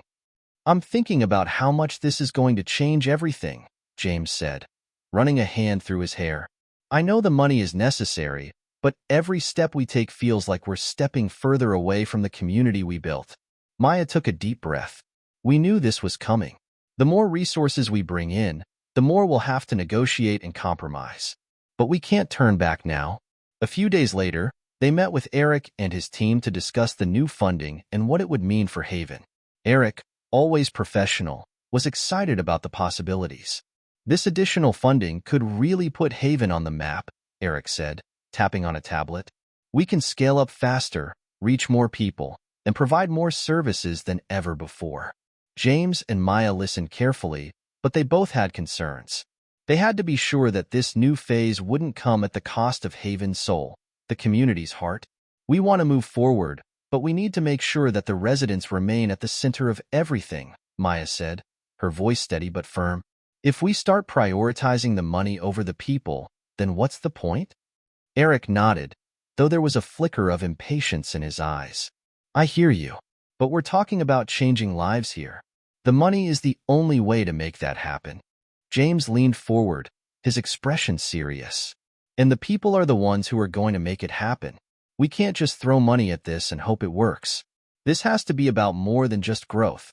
It has to be about what's best for everyone who calls Haven home." As the meeting ended, James couldn't shake the feeling that they were standing at a crossroads. The excitement of the new funding, the expansion, and the possibilities for Haven's future were tempered by the nagging feeling that something crucial was at risk. Haven had come a long way since its humble beginnings, but the road ahead was going to be filled with even more difficult decisions. James and Maya had to stay true to the community's roots, even as they embraced the opportunities that came with success. The excitement surrounding the new funding was undeniable, but as the weeks went by, the strain of expansion began to show in ways James hadn't expected. The more they scaled up, the more the cracks in the system began to surface. At first, The promise of additional housing seemed like a blessing. The waiting list for Haven's homes had been growing, and the new modular homes were a welcome solution. But as the construction teams moved in to start building the additional units, the atmosphere shifted. Residents, who had once been excited about the growth, began to voice concerns. The sound of drills and hammers that had once been a symbol of progress now felt like a reminder of the growing divide between Haven's original residents and the newcomers. Frank was among those voicing his frustrations. "This isn't what I signed up for," he muttered as he stood outside his old unit, watching the new homes being constructed across the street. "It's like they're taking over, trying to turn this place into something else." James understood where Frank was coming from, but he had to maintain perspective. "I know it's hard to watch, Frank, but this is how we can give more people a chance we didn't have before." Frank shook his head. "It's not the same anymore. This isn't just about giving people homes. It's about what happens when you try to fix something that wasn't broken. The community's changing, and not in the way it should." Despite the concerns, the housing project moved forward. The new units were built quickly, and soon, the first wave of new residents began moving in. The energy was different this time. There was an air of uncertainty as people from all walks of life took up residence at Haven. Some were hopeful for a fresh start, while others seemed unsure of how to fit into the already established community. James could see the tension building. As the new residents settled in, they seemed disconnected from the core group that had been living at Haven for years. The sense of shared experience was harder to find. James couldn't help but wonder if they were sacrificing the intimacy of the community for the sake of expansion. Maya had her own concerns. She had spent weeks working with the new job training program, which was receiving mixed reviews. While some residents were thriving, getting new skills, securing interviews, and even landing jobs, others felt the program wasn't reaching them in the way it was supposed to. "We're offering these programs, but are we really meeting the needs of the people?" Maya said one evening as she sat down across from James at their favorite cafe. "It's like we're pushing a one-size-fits-all solution when what people really need is a more personalized approach." James nodded, tired but thoughtful. "I've been thinking the same thing. I don't want Haven to become a factory for success stories. We need to find a way to meet people where they are, not just throw programs at them and hope it sticks." The next day, James and Maya met with Eric to discuss the growing concerns. Eric's enthusiasm for the project had always been one of his strongest qualities, but it also made him somewhat blind to the nuances of Haven's needs. "We've got the resources, James," Eric said, his tone still upbeat. "We've got the money, the programs, and the structure. Haven's becoming a model for how to deal with homelessness. We can't lose sight of the bigger picture." "I get that," James said, trying to keep his voice steady. But Haven was never about the bigger picture. It was about the people, the community. "If we're losing that, then we're losing what makes this place different." Maya added, "We need to make sure that the new residents are integrated into the community, not just placed here with no support system in place." Eric leaned back in his chair, his brow furrowed. "So you want to slow down?" James hesitated. "Maybe not slow down, but we need to adjust. We can't just expand and hope everything works out. We need to be intentional about how we bring new people in, how we make sure the ones who are already here feel seen and supported." The following weeks were filled with difficult decisions. James and Maya knew that the next phase of Haven's development was inevitable, but they needed to make sure it didn't come at the cost of their original mission. They held town hall meetings with both long-term residents and the newcomers to gather feedback. At first, the atmosphere was tense. The long-term residents, especially, were hesitant to open up about their feelings, fearing that their concerns would be dismissed in favor of the new developments. But slowly, the conversations began to shift. People began to talk openly about their experiences, what they loved about Haven, what they felt was missing, and what they needed to feel like they were part of the community again. James listened closely, taking notes. He could see that the sense of belonging that had once defined Haven was beginning to slip away, and he wasn't sure if they could get it back. One evening, after one of the town hall meetings, James found himself standing alone in the courtyard, gazing up at the night sky. The stars seemed distant, almost out of reach. He thought about all the people who had come to Haven looking for a fresh start, and about the ones who had helped build it from the ground up. Maya joined him, her footsteps soft on the gravel. She didn't say anything at first, just stood next to him and looked up at the sky as well. After a long silence, she spoke. "Do you think we're losing it, James? Losing what made this place special?" He didn't have an immediate answer. He had spent so long fighting for Haven's survival that he hadn't stopped to think about what might be sacrificed in the process. It was as though the very thing they had built was slipping through their fingers as they tried to make it bigger, better, more sustainable. "I don't know," he said finally. "I hope not. But sometimes I wonder if the more we try to grow, the more we lose what we're really here for." The struggle between growth and preservation was far from over, and James knew that the decisions they made in the coming months would shape the future of Haven. Could they balance the need for expansion with the desire to keep the community intact? Or would they lose the heart of Haven in the pursuit of success? The road ahead was unclear, and the weight of the choices they had to make was heavier than ever. The weeks following the town hall meetings were filled with a tension that James and Maya had never experienced before. The once strong sense of unity at Haven was beginning to fray as the newcomers struggled to integrate into the tight-knit community. The rapid growth, driven by the influx of new residents and the promise of more resources, was taking its toll. James sat at his desk late one evening, staring at a long list of proposals for future projects. His mind kept returning to the faces of the residents who had voiced their concerns in the meetings, to the residents who felt like strangers in a place they once considered home. Maya had been working tirelessly, organizing additional meetings to ensure that Haven's core values were upheld, but even she was beginning to feel the strain. One morning, Maya called James into her office with an urgent look on her face. She was sitting at her desk, surrounded by stacks of community feedback forms. "James," she began, her voice steady but urgent, "I think we've been missing something." James raised an eyebrow. "What do you mean?" "Look at this," Maya said, pointing to the stack of feedback forms. "The new residents, they're not just disconnected because they're newcomers. They're disconnected because we haven't really given them the chance to be part of the community. We've been offering them programs, but we haven't created space for them to form relationships, to actually feel like they belong here." James took a moment to absorb what she was saying. The weight of her words hit him. "So you're saying we need to focus more on community building, not just housing and jobs?" Maya nodded. "Exactly. We've been so focused on growth that we've forgotten the foundation we built this place on. It's about the people, James. It's about creating a sense of belonging." The next step was clear, but executing it would be far from easy. James and Maya decided to take a more hands-on approach, launching a series of small, community-led initiatives that would give both long-term residents and newcomers a chance to connect on a deeper level. The first of these initiatives was a community potluck, an event designed to bring people together over food, conversation, and shared experiences. It wasn't just about eating. It was about breaking down the barriers that had been forming between the different groups at Haven. The potluck was held in the central courtyard, where the new modular homes had been built. James was nervous about how the event would turn out. Would the residents actually show up? Would the newcomers feel comfortable? Would they feel like they truly belonged? The turnout exceeded everyone's expectations. The courtyard was filled with a diverse group of people.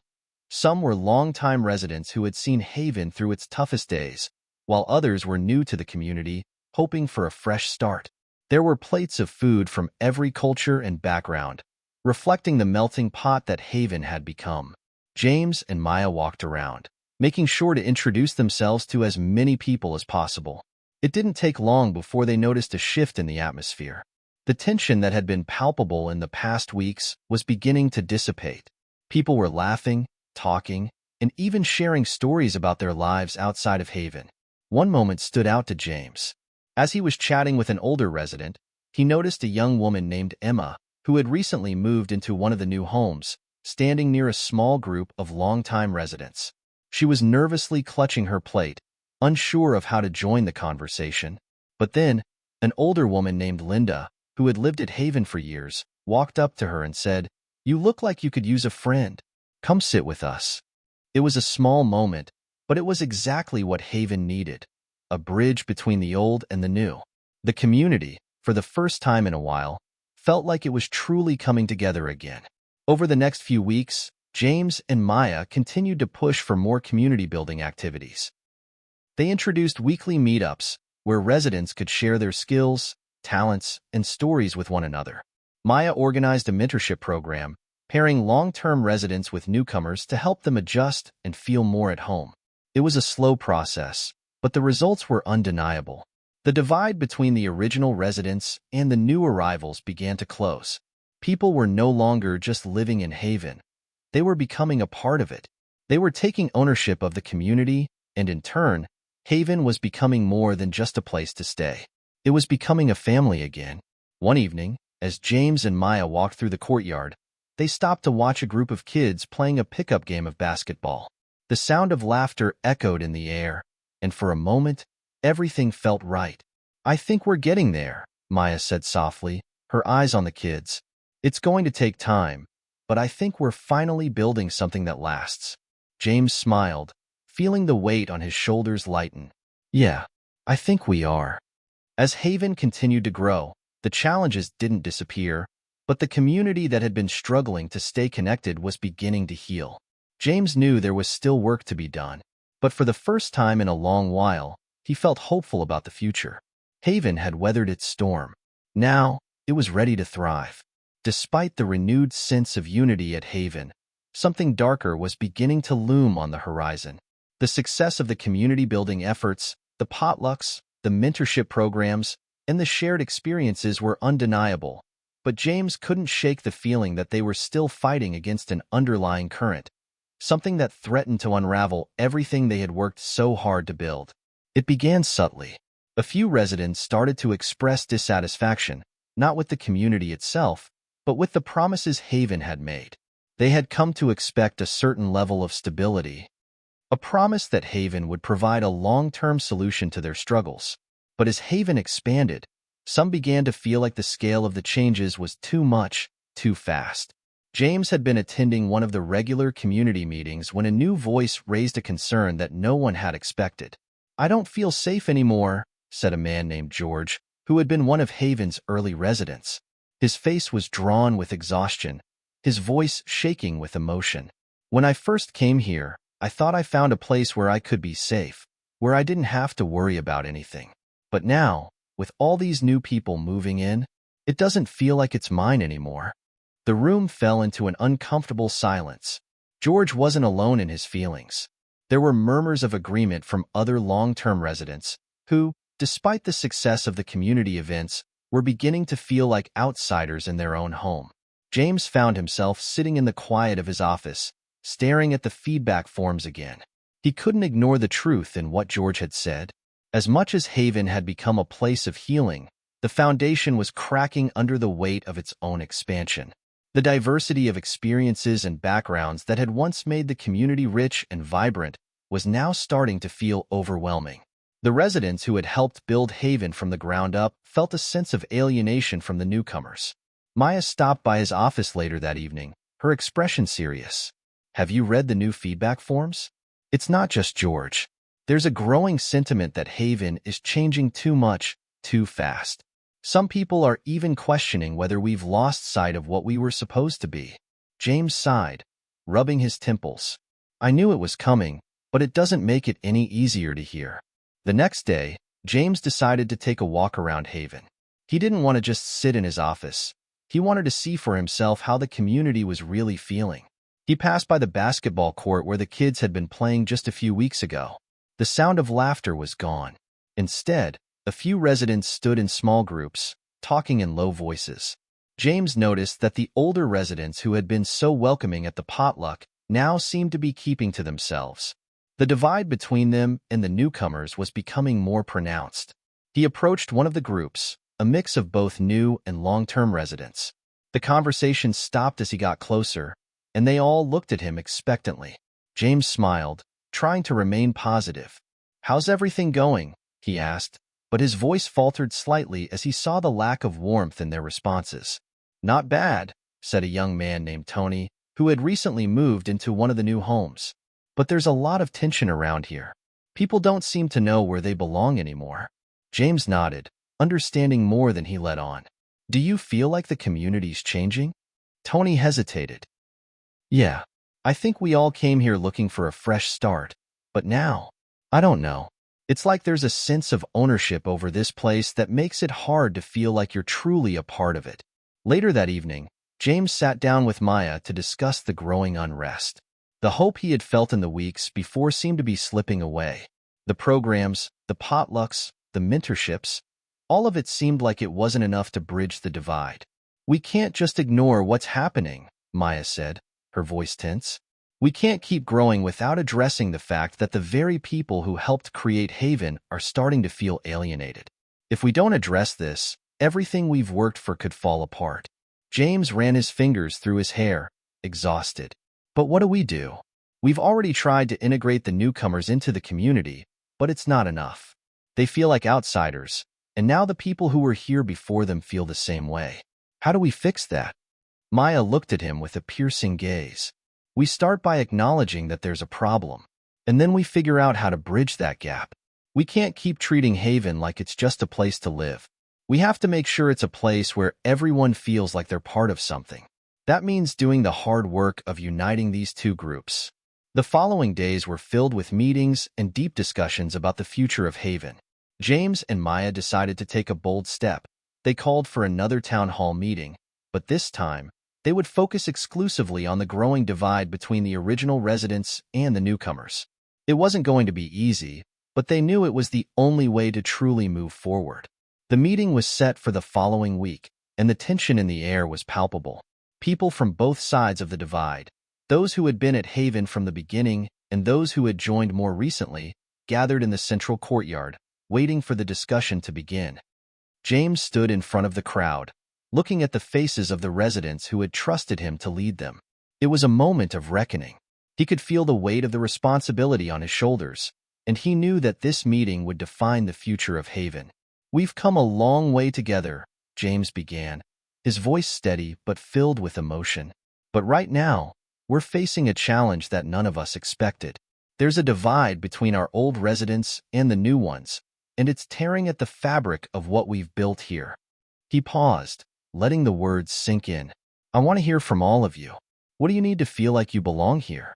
What do we need to do to make sure Haven remains a place for everyone?" The room was silent for a moment before George spoke up. "I think we need to stop pretending that everything's fine. We need to acknowledge that we're all struggling with this change, and we need to find a way to heal together." And so, the real conversation began. One that would take time, effort, and honesty. James knew that the road ahead wouldn't be easy, but for the first time in a while, he felt a glimmer of hope. If Haven could overcome this divide, it would prove that no challenge was too great for a community that truly cared for one another. The town hall meeting had ended, but the real work was just beginning. The room had been filled with raw emotions, from the longtime residents who felt displaced by the changes to the newcomers who still struggled to find their place. For the first time in months, James felt a sense of clarity. He had opened the door to difficult conversations, and now they had to walk through it together. In the days following the meeting, James and Maya worked tirelessly to ensure that the dialogue continued. They organized smaller focus groups, where people from both sides of the divide could sit down and talk honestly about their feelings. They knew this wasn't going to be a quick fix, but they were committed to creating a space where everyone's voice could be heard. One of the first focus groups was held in the community center, a space that had seen its fair share of joy and sorrow over the years. The group was small, just a handful of residents from different backgrounds, each with their own perspectives. Some had been at Haven for years, while others had only arrived in the past few months. As the conversation began, James noticed how hesitant people were at first. The tension in the room was palpable, and he could see the unease in their eyes. But as time went on, the walls began to come down. One resident, a woman named Sarah who had lived in Haven for almost 5 years, spoke up. "I came here because I thought this place would be different," she said, her voice filled with emotion. "I thought I'd found a community where I could finally belong. But now, I feel like it's not even mine anymore. It's like all the things we worked for, our sense of safety, our values, are being overshadowed by all these new people." Maya, sitting across from her, nodded understandingly. "I hear you, Sarah. It's hard to see a place you love change so much, and I think a lot of people feel that way. But we have to remember that Haven was always about welcoming people, about giving everyone a chance to build a better life. Maybe the issue isn't the new people themselves, but the way we've handled the changes. There was a long pause as Sarah processed what Maya had said. Finally, she spoke again, softer this time. I guess I'm just scared that we'll lose everything we've worked for. What if this new group doesn't understand what made Haven so special? The others nodded in agreement, and James could see the real fear in their eyes. They weren't just worried about the newcomers. They were worried about the future of Haven itself. Over the next few weeks, James and Maya continued to facilitate these small, intimate conversations. They listened to stories of loss, of struggle, and of hope. They listened to the frustration of the long-term residents who feared their community was slipping away, and to the newcomers who were desperate to fit in but felt like outsiders in a place they had hoped would give them a fresh start. But as the discussions continued, something unexpected began to happen. People started to understand each other in ways they hadn't before. They began to see that the tension wasn't just about who belonged at Haven. It was about how everyone could coexist and create something new together, without losing the essence of what had made Haven a place of refuge in the first place. One evening, as James walked through the courtyard, he saw a group of residents gathered around a fire pit. To his surprise, it wasn't just the longtime residents sitting together, but a mix of old and new faces. Sarah was there, chatting with a young man named Jake, who had only moved to Haven a few months ago. They were laughing, their voices blending with the crackling of the fire. James approached cautiously, unsure of what to expect. But as he joined the circle, Sarah looked up and smiled. "We were just talking about how we can bring back some of the old traditions here," she said. "I think we're starting to find common ground." Jake nodded. "Yeah, it's not easy, but I think we're getting there. We just need to be patient with each other." James felt a weight lift off his shoulders as he realized how far they had come in such a short time. The conversation that had started as a divide was slowly turning into a bridge, connecting people who had once felt like strangers to one another. In the following weeks, James and Maya took the lessons from these conversations and worked to create new initiatives that would allow the residents to rebuild their trust and sense of community. They introduced shared projects where both new and old residents could work together on something meaningful: a community garden, a mural depicting the history of Haven, and a weekly storytelling circle where people could share their personal journeys. These projects were designed not just to bring people together, but to create lasting bonds. They gave everyone a chance to contribute, to learn from each other, and to rediscover what made Haven so special. One afternoon, as James and Maya walked through the community garden, they were approached by an elderly woman named Margaret. She had lived at Haven since its early days and had seen it grow from a small group of people to the thriving community it was today. "I just wanted to say thank you," Margaret said, her voice filled with gratitude. "I didn't think this would work. I didn't think we could ever bridge the gap between the old and the new. But now, when I look around, I see something different. I see a place where people are starting to understand each other again." James smiled, feeling a sense of relief wash over him. "It's been a long road, but I think we're finally on the right track." Maya added, "The work's never done, but we're in a much better place than we were." The healing wasn't instantaneous, but it was real. Haven was beginning to feel whole again. Not just a collection of people living in the same place, but a community that was learning to live together, despite their differences. The scars of the past would always be there, but they were no longer defining the future of Haven. As James stood in the courtyard, watching the residents engage with one another, he couldn't help but feel a deep sense of pride. They had faced a crisis, and through it, they had found a way to come together and build something stronger than before. For the first time in a long while, James allowed himself to believe that the future of Haven was in good hands. Just as Haven seemed to be stabilizing, a new challenge emerged that threatened to undo all the progress they had made. The delicate balance that James, Maya, and the residents had fought so hard to create was about to be tested once again. This time, it wasn't an internal divide or a misunderstanding, but an external force that came out of nowhere. A development project that could potentially change the very fabric of the community. It all started with an email, one that James received late on a Friday afternoon. It was a simple notice, but the implications were anything but. A corporate real estate company had acquired the land adjacent to Haven and had plans to build a new luxury apartment complex. The developers promised that the new development would bring jobs and economic growth to the area, but there was one catch.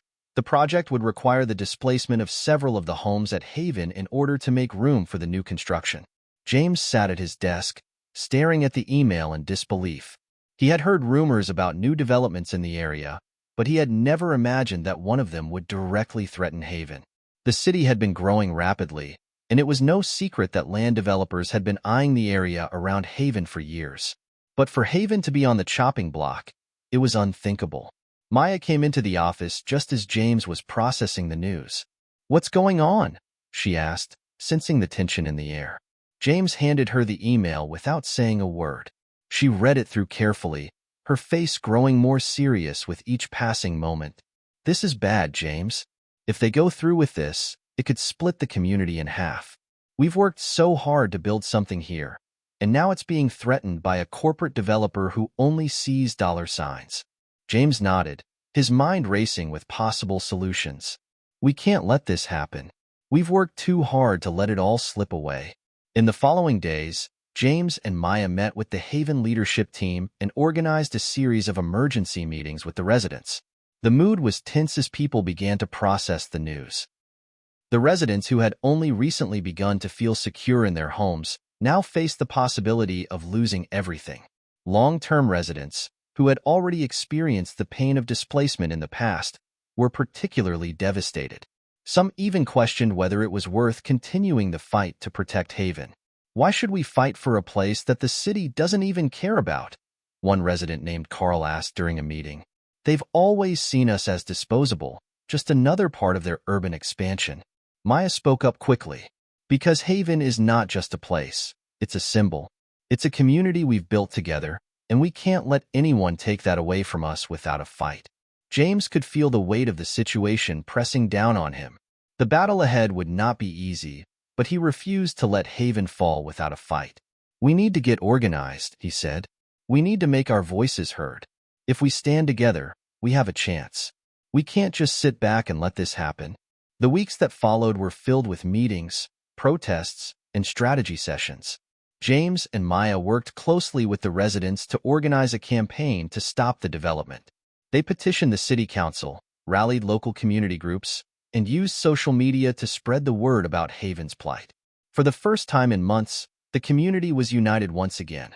But this time, their unity was driven by a shared sense of urgency and fear. The pressure began to mount as the developers continued with their plans, pushing ahead with their construction timeline. The residents of Haven fought back, but the city seemed determined to push forward with the luxury complex. The tension between the two sides escalated as developers hired private security to patrol the area, trying to intimidate the residents. One afternoon, as James stood with Maya in the middle of the growing protest outside City Hall, he couldn't help but feel a sense of déjà vu. This wasn't the first time he had fought to protect something he cared about, but it felt different this time. The stakes were higher, and the challenge was greater. "I didn't think it would come to this," James said, looking out over the crowd. "It feels like we're fighting for something that's slipping away, no matter how hard we try to hold on." Maya placed a hand on his shoulder, her voice calm but firm. "We've been here before, James. We've been through the hard times, the doubts, the moments when we felt like everything was falling apart. But we always find a way to make it through. Haven isn't just a building or a plot of land. It's the people. And as long as we have each other, we have a chance." James looked out over the crowd of residents, people from all walks of life, all fighting for a common cause. Despite the challenges, he saw something that filled him with hope. The unity that had been born from the previous struggles had once again proven to be the community's greatest strength. Haven had become a symbol not just of hope, but of resilience. In the days that followed, the battle for Haven intensified. The developers pushed forward with their plans, but the residents didn't back down. The protest grew, and public support for Haven's cause began to swell. The media took notice of the struggle, with news outlets covering the story of a small community fighting against powerful corporate interests. The tide was beginning to turn in their favor. It was clear, however, that the fight was far from over. The developers were determined. and the city council remained steadfast in their support of the project. But the residents of Haven were no longer just a group of individuals. They were a collective force, unified in their desire to protect what they had built together. James couldn't help but feel a renewed sense of purpose. They weren't just fighting for a place to live, they were fighting for the very heart of their community. And this time, he knew they wouldn't give up without a fight. The following weeks were filled with mounting tension. The battle to save Haven had escalated beyond anyone's expectations. What had started as a local issue soon gained the attention of the wider community, and suddenly, Haven was at the center of a larger movement. One that questioned the role of developers in urban growth and the rights of long-established communities.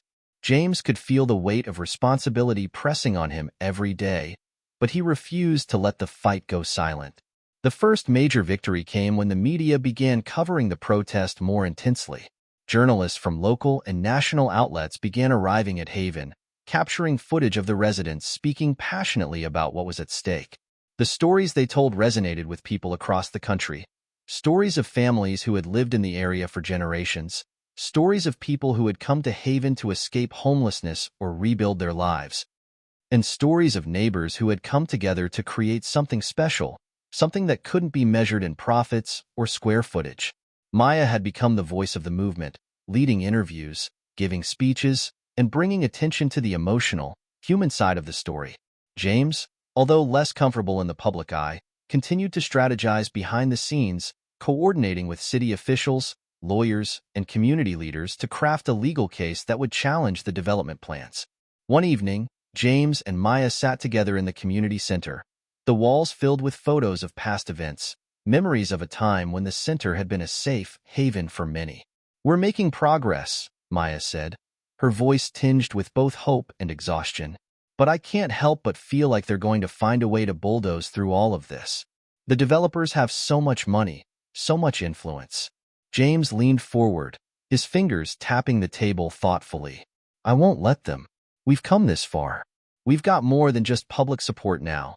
We've got a community that's willing to fight. People are starting to see the value in what we're doing here. Haven isn't just another property. It's a living, breathing example of what it means to build something real together." Maya smiled, a spark of determination lighting up her eyes. "You're right. Haven isn't just land or buildings. It's us. It's what we've become." The next day, they received a surprising call. The mayor of the city had requested a meeting. This was unprecedented. James had never expected someone in such a powerful position to take the time to sit down with them. The mayor had been notably quiet throughout the conflict, but the growing media coverage and the increasing pressure from the residents of Haven seemed to have caught his attention. The meeting was set for the following morning at City Hall. James and Maya arrived early, ready to present their case. The room was stark, the walls lined with imposing portraits of past mayors. As they sat at a long table, they were joined by the mayor and a few of his key advisors. His expression was unreadable, but James could tell that this was no ordinary meeting. This was the beginning of a real negotiation. "I've been following the situation in Haven closely," the mayor began, his voice measured. "And while I understand the emotional attachment to the area, the city has to think about its future. Development is part of that future. The luxury apartments will bring in jobs, new revenue streams. It's an important project for the growth of our city." Maya didn't hesitate. "But what about the people who already live here? Haven is not just a neighborhood, it's a community. Displacing us won't just impact those of us who live here now, but future generations who will never have the chance to experience what we've built." James joined in, his voice steady but passionate. "We're not against development. We're against the idea that profit is more important than people. Haven has contributed to this city's fabric for years. If this project goes through, we lose everything. Not just the physical place, but the heart of what makes this city worth living in." The mayor leaned back in his chair, considering their words. The room was silent for a moment. James could see that Maya's words had struck a chord with him. This wasn't just about policy anymore. It was personal. "We're asking you to reconsider this project," Maya continued. "We need to find a way to move forward without tearing apart a community that has been here for decades. There has to be a compromise." The mayor finally spoke again. "I understand your concerns, and I want to be fair. But these are decisions that are beyond me alone. We'll need to get input from the city council, from the developers, and from the public. I can promise you that I'll keep this issue at the forefront of our discussions. But ultimately, I can't make any guarantees.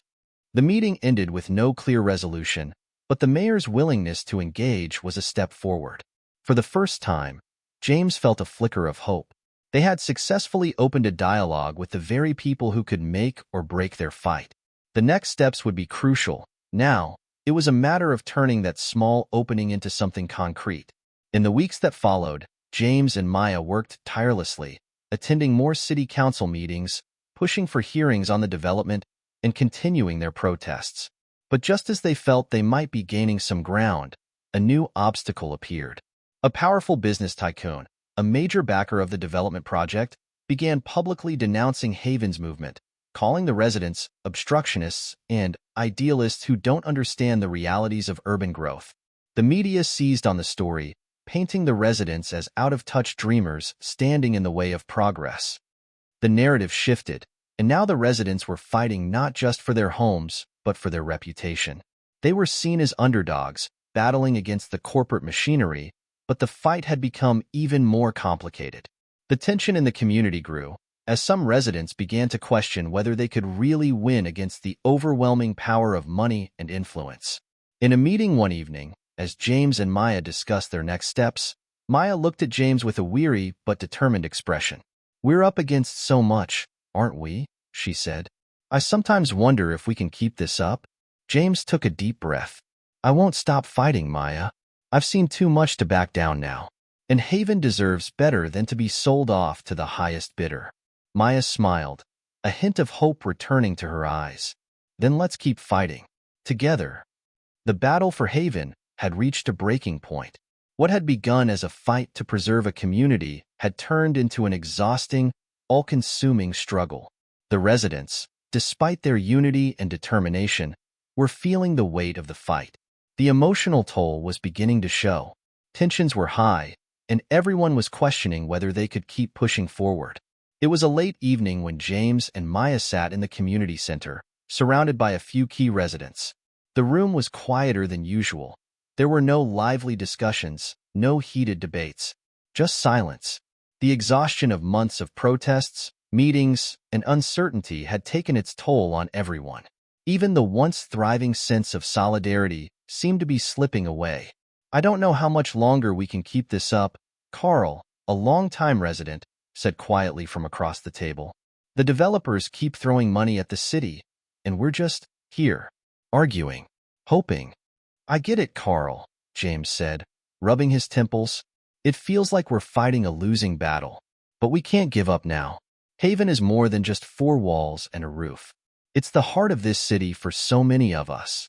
Maya, who had been unusually quiet, finally spoke up. "I know it feels like we're outnumbered, but we have something they don't.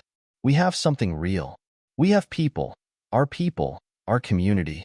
She paused, looking around the room, meeting the eyes of each person. "That's not something that can be bought." James could see the resolve in Maya's eyes, but he also saw the weariness in her expression. This fight had taken more out of them than they had anticipated. The residents were losing faith, and the pressure from the media, the public, and the city council was beginning to tear them apart. But then, in the midst of the overwhelming stress, a call came that would shift the tide. It was early the next morning when Maya called James. Her voice was filled with both urgency and excitement. "James, you won't believe it. I've just spoken with someone who might be able to help." James sat up straight, his heart racing. "Who?" "A lawyer. Someone who's worked on cases just like this one. They've taken on developers before, huge projects like this, and won. They're willing to represent us for free." James was stunned. "That's incredible. But why would they do that?" Maya's voice was filled with determination. "Because they believe in what we're doing. They understand that this isn't just about land. It's about people. It's about protecting communities from being steamrolled by corporate interests." By the end of the week, Haven had secured legal representation.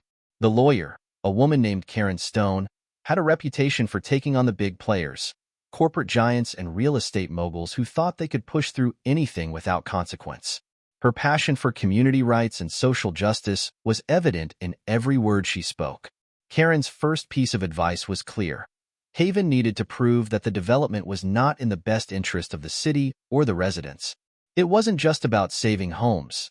It was about demonstrating that the displacement of so many families and individuals would harm the broader community, economically, socially, and culturally. We're going to show the city that Haven isn't just a piece of land. It's a living, breathing part of the urban landscape, Karen explained in a meeting at the community center. And we're going to make them understand that this isn't just a fight for real estate. It's a fight for the heart and soul of this city. With Karen leading the charge, Haven began to prepare for the next phase of their fight.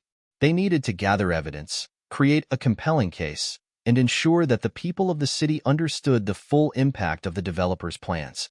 Maya worked with Karen to organize testimonies from residents, collect data on the economic and social contributions of Haven, and bring in experts to counter the developers' claims.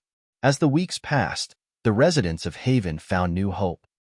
The legal battle was complex and time-consuming, but it was also their best shot. Karen's team of legal experts, along with the passionate residents, worked tirelessly to prepare for the next city council hearing, where they would present their case. For the first time in a long time, there was a sense of optimism in the air. People began to believe that they might actually win this fight. But as the day of the hearing approached, another twist emerged. The developers, sensing the mounting opposition, decided to play their trump card. They reached out to James with an unexpected proposal, a compromise. They offered to preserve the homes of the most vulnerable residents of Haven, including the elderly and those with disabilities, while still proceeding with the construction of the luxury apartments. The offer came with financial incentives for the community center and promises of community outreach programs. James was caught off guard. This wasn't what they had expected. Was this the breakthrough they had been hoping for? Or was it another attempt to divide the community? Maya, always the voice of reason, was skeptical. They're just trying to appease us for now. If we take this deal, we'll be making compromises that could hurt us in the long run. James wasn't sure what to think. The offer seemed like a win for some, but would it truly protect the integrity of Haven as a whole? We have to think carefully, he said. This could be our chance to save some of the homes, but we need to ask ourselves if it's worth it. Will we be sacrificing the community for short-term gain? The next few days were filled with tense discussions. The residents were divided. Some saw the offer as a lifeline, while others feared that it was a trap, an attempt to divide them and weaken their resolve. James and Maya knew that they couldn't make this decision alone. They needed to involve everyone to ensure that the community remained united in their purpose. A meeting was called, and every resident was invited to voice their opinion. The room was packed that night, each resident eager to weigh in on the proposal. As voices clashed and emotions ran high, it became clear that this decision would define the future of Haven.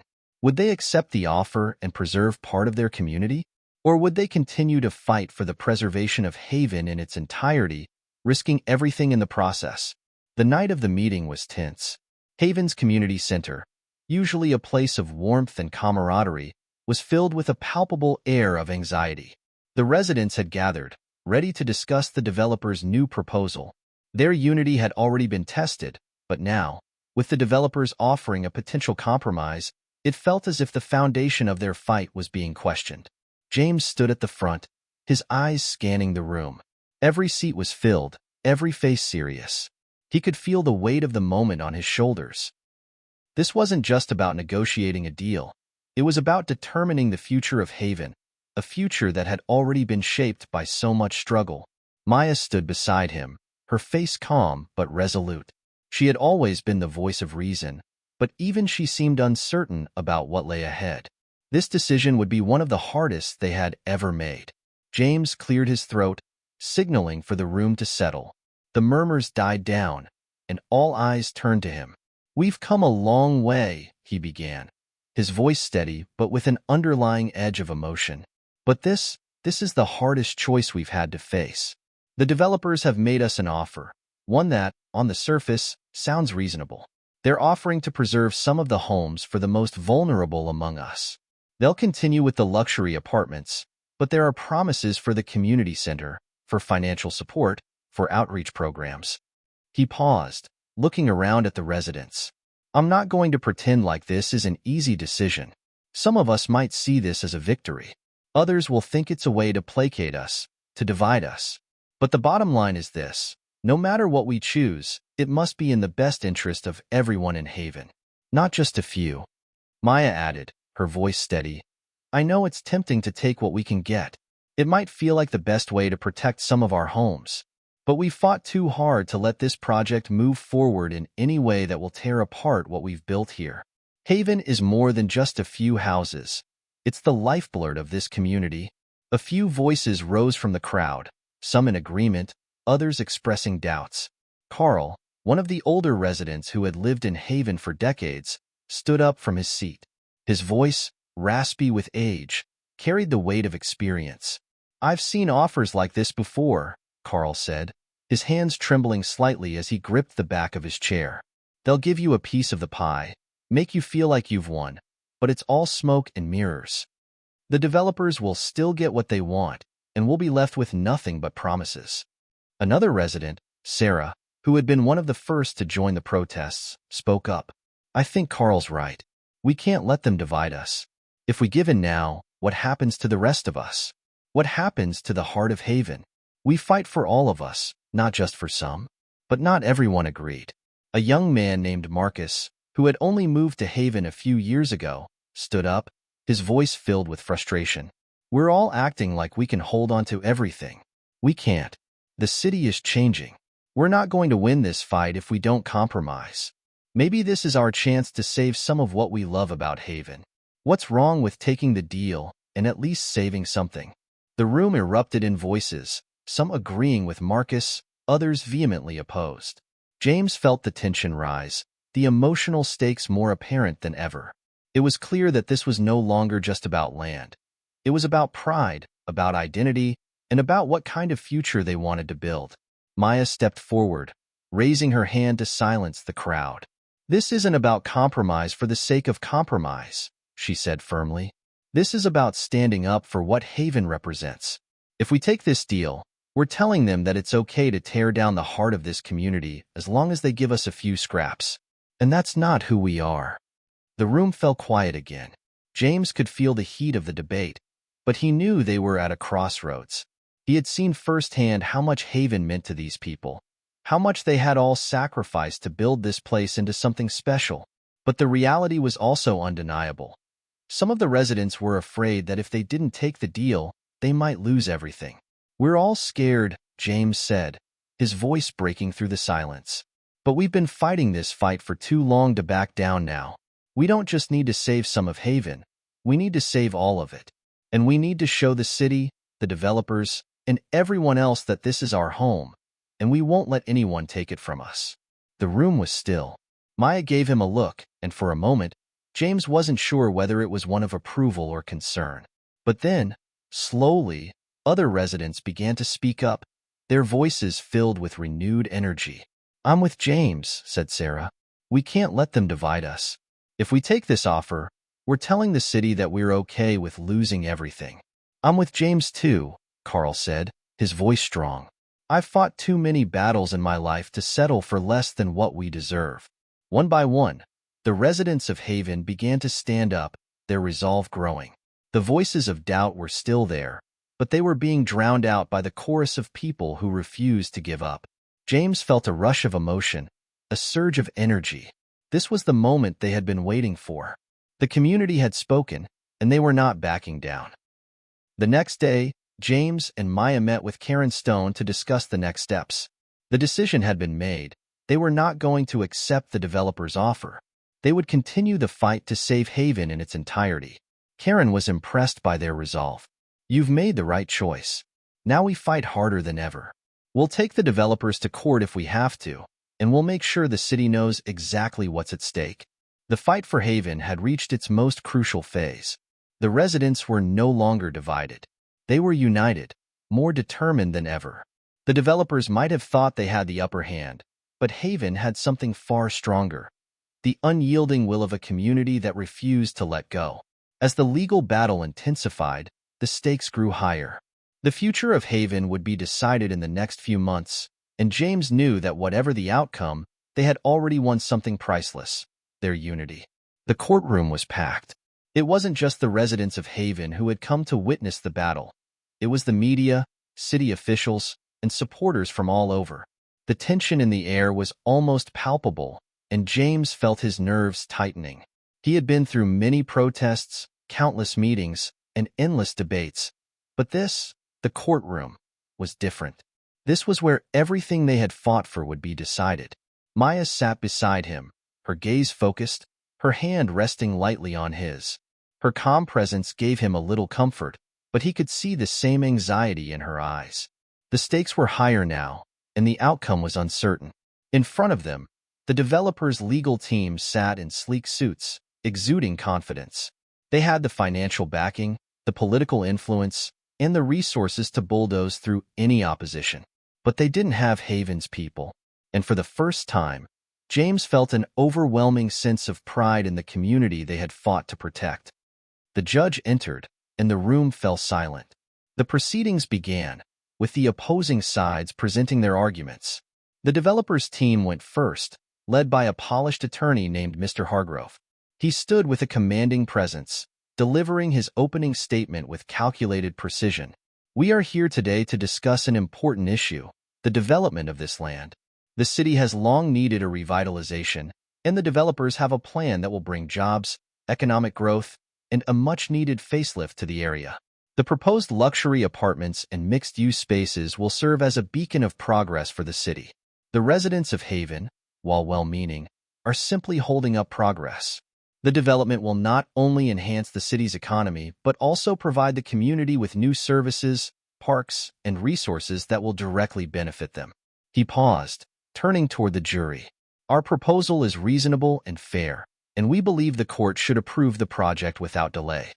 The developer's team was well-rehearsed, their points backed by market research, expert opinions, and financial projections. But James could see through it.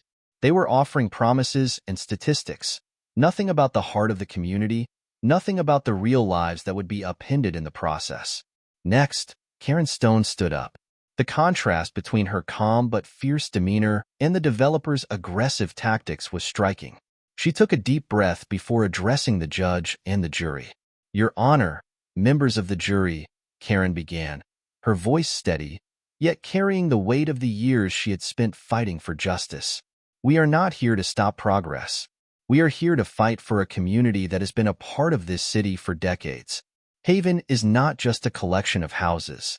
It is a vibrant, close-knit community that provides something that no development can replicate: belonging, history, a sense of home." She turned to the jury, making eye contact with each one. "The proposal put forward by the developers does not account for the human cost of their so-called progress. The residents of Haven are not obstacles. They are people who have lived, loved, and built their lives here. We are not asking for handouts. We are asking for the right to stay in our homes, to live without the constant threat of displacement hanging over us." She paused, letting her words sink in. Haven may not be a million-dollar development, but it is priceless to the people who live here. This court has the power to protect those who cannot protect themselves from corporate greed, and we ask that you do so today. James felt a sense of hope rise within him as Karen spoke. Her words weren't just legal arguments. They were a call to action, a reminder of everything they had fought for.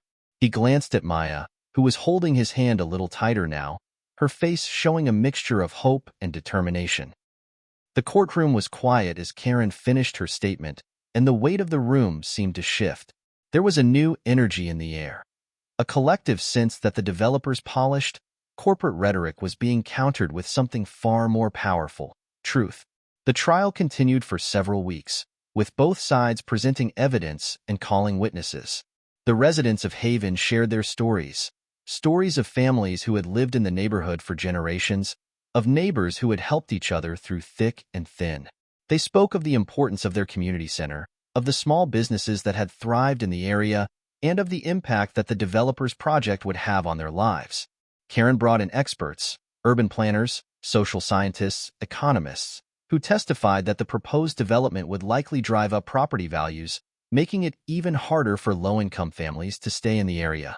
She also presented research showing that displacing longtime residents often leads to increased social instability, decreased mental health, and the loss of valuable community networks. For the first time in the trial, the developers seemed rattled. The evidence presented was difficult to refute. They had come into the courtroom expecting an easy win, but they were now facing a community that was fighting back with everything they had. The final day of the trial arrived, and the courtroom was packed as the judge prepared to deliver the verdict. James sat in the front row, Maya beside him, both of them holding their breath. The tension was almost unbearable. The judge, a woman named Judge Larkin, took her seat at the bench and looked over the case files one last time. She adjusted her glasses and surveyed the room, her gaze lingering on the developer's side before shifting to the residents of Haven. After careful consideration of the arguments and evidence presented, I find that the developer's proposal does not sufficiently account for the social and economic impact on the residents of Haven. Judge Larkin began, her voice clear and authoritative. The plaintiffs have demonstrated that the displacement of long-term residents would cause significant harm to the community. The court recognizes the importance of preserving such communities, not only for the residents but for the city as a whole. The room was silent, and then, as if on cue, a collective breath was taken. Therefore, the court rules in favor of the plaintiffs. The development proposal will not proceed in its current form. The courtroom erupted in a mixture of disbelief and joy.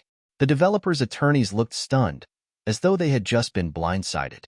Haven's residents, on the other hand, cheered, tears of relief and joy flooding their eyes.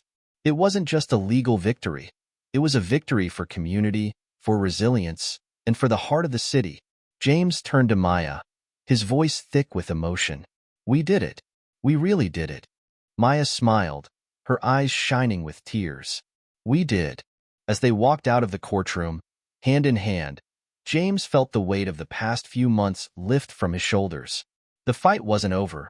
There would be more work to do to ensure that the developers didn't find another way to push their agenda.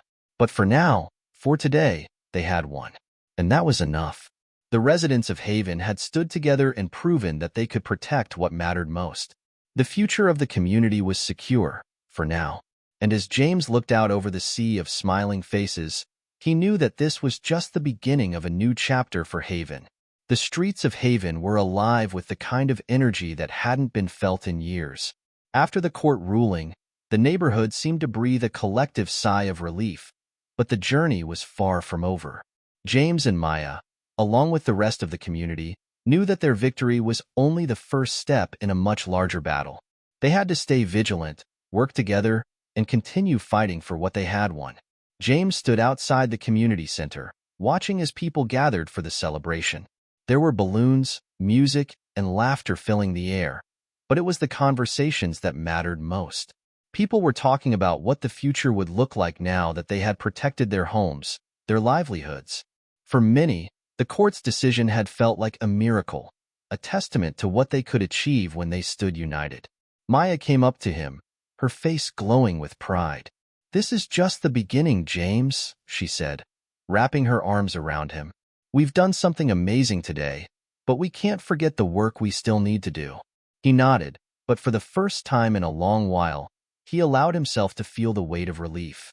For months, the fear of losing everything had hung over them, but now, with the court ruling in their favor, the threat was gone, at least for now. The community was safe, but Maya was right. They had won a legal battle, but they still needed to rebuild, to heal, and to ensure that their success didn't become a fleeting moment of victory. There was still much to do to restore the confidence and spirit of Haven. The following weeks brought a flurry of activity. The residents of Haven met regularly, not just to celebrate but to discuss how they could take the next steps towards strengthening their community. Plans were made for local businesses to partner up, for programs to help veterans, for neighborhood cleanup initiatives. The hope that had been kindled during the trial now fueled their everyday actions. James worked closely with Maya and Karen, who were helping organize a series of town hall meetings.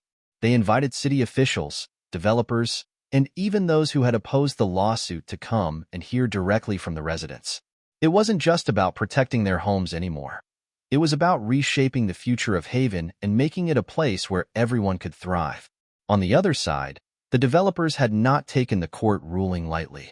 They were shocked and frustrated, but more than anything, they were determined. The CEO, Robert Farrow, had issued a public statement declaring that they were exploring other options for the site. While the immediate plans for the development were paused, no one in Haven could afford to be complacent. The developers had deep pockets, political connections, and the motivation to find a way to push through their agenda. James knew that they hadn't won the war. They had only won a battle. He kept in contact with Karen, who was already strategizing with local politicians and lawyers about the next phase of the fight. It wasn't just about the land. It was about sending a message that the residents of Haven wouldn't be easily swayed by corporate interests. One evening, as the sun set over the neighborhood, James and Maya stood outside their apartment, looking at the community around them. The streets were quiet, but there was a palpable sense of change in the air. "You know, I've been thinking," James said, his voice filled with a mix of exhaustion and determination. "Maybe it's time for us to start thinking even bigger. Haven can be more than just a neighborhood. It can be a symbol of what's possible when people fight for what's right." Maya smiled, her eyes lighting up with agreement. "I like the sound of that. A symbol of hope." They stood there in silence for a few moments, watching as families walked by, chatting and laughing. This was their home, and they weren't going to let anyone take that away from them. They had faced the darkness, and now they could see the light. As the weeks turned into months, Haven began to transform.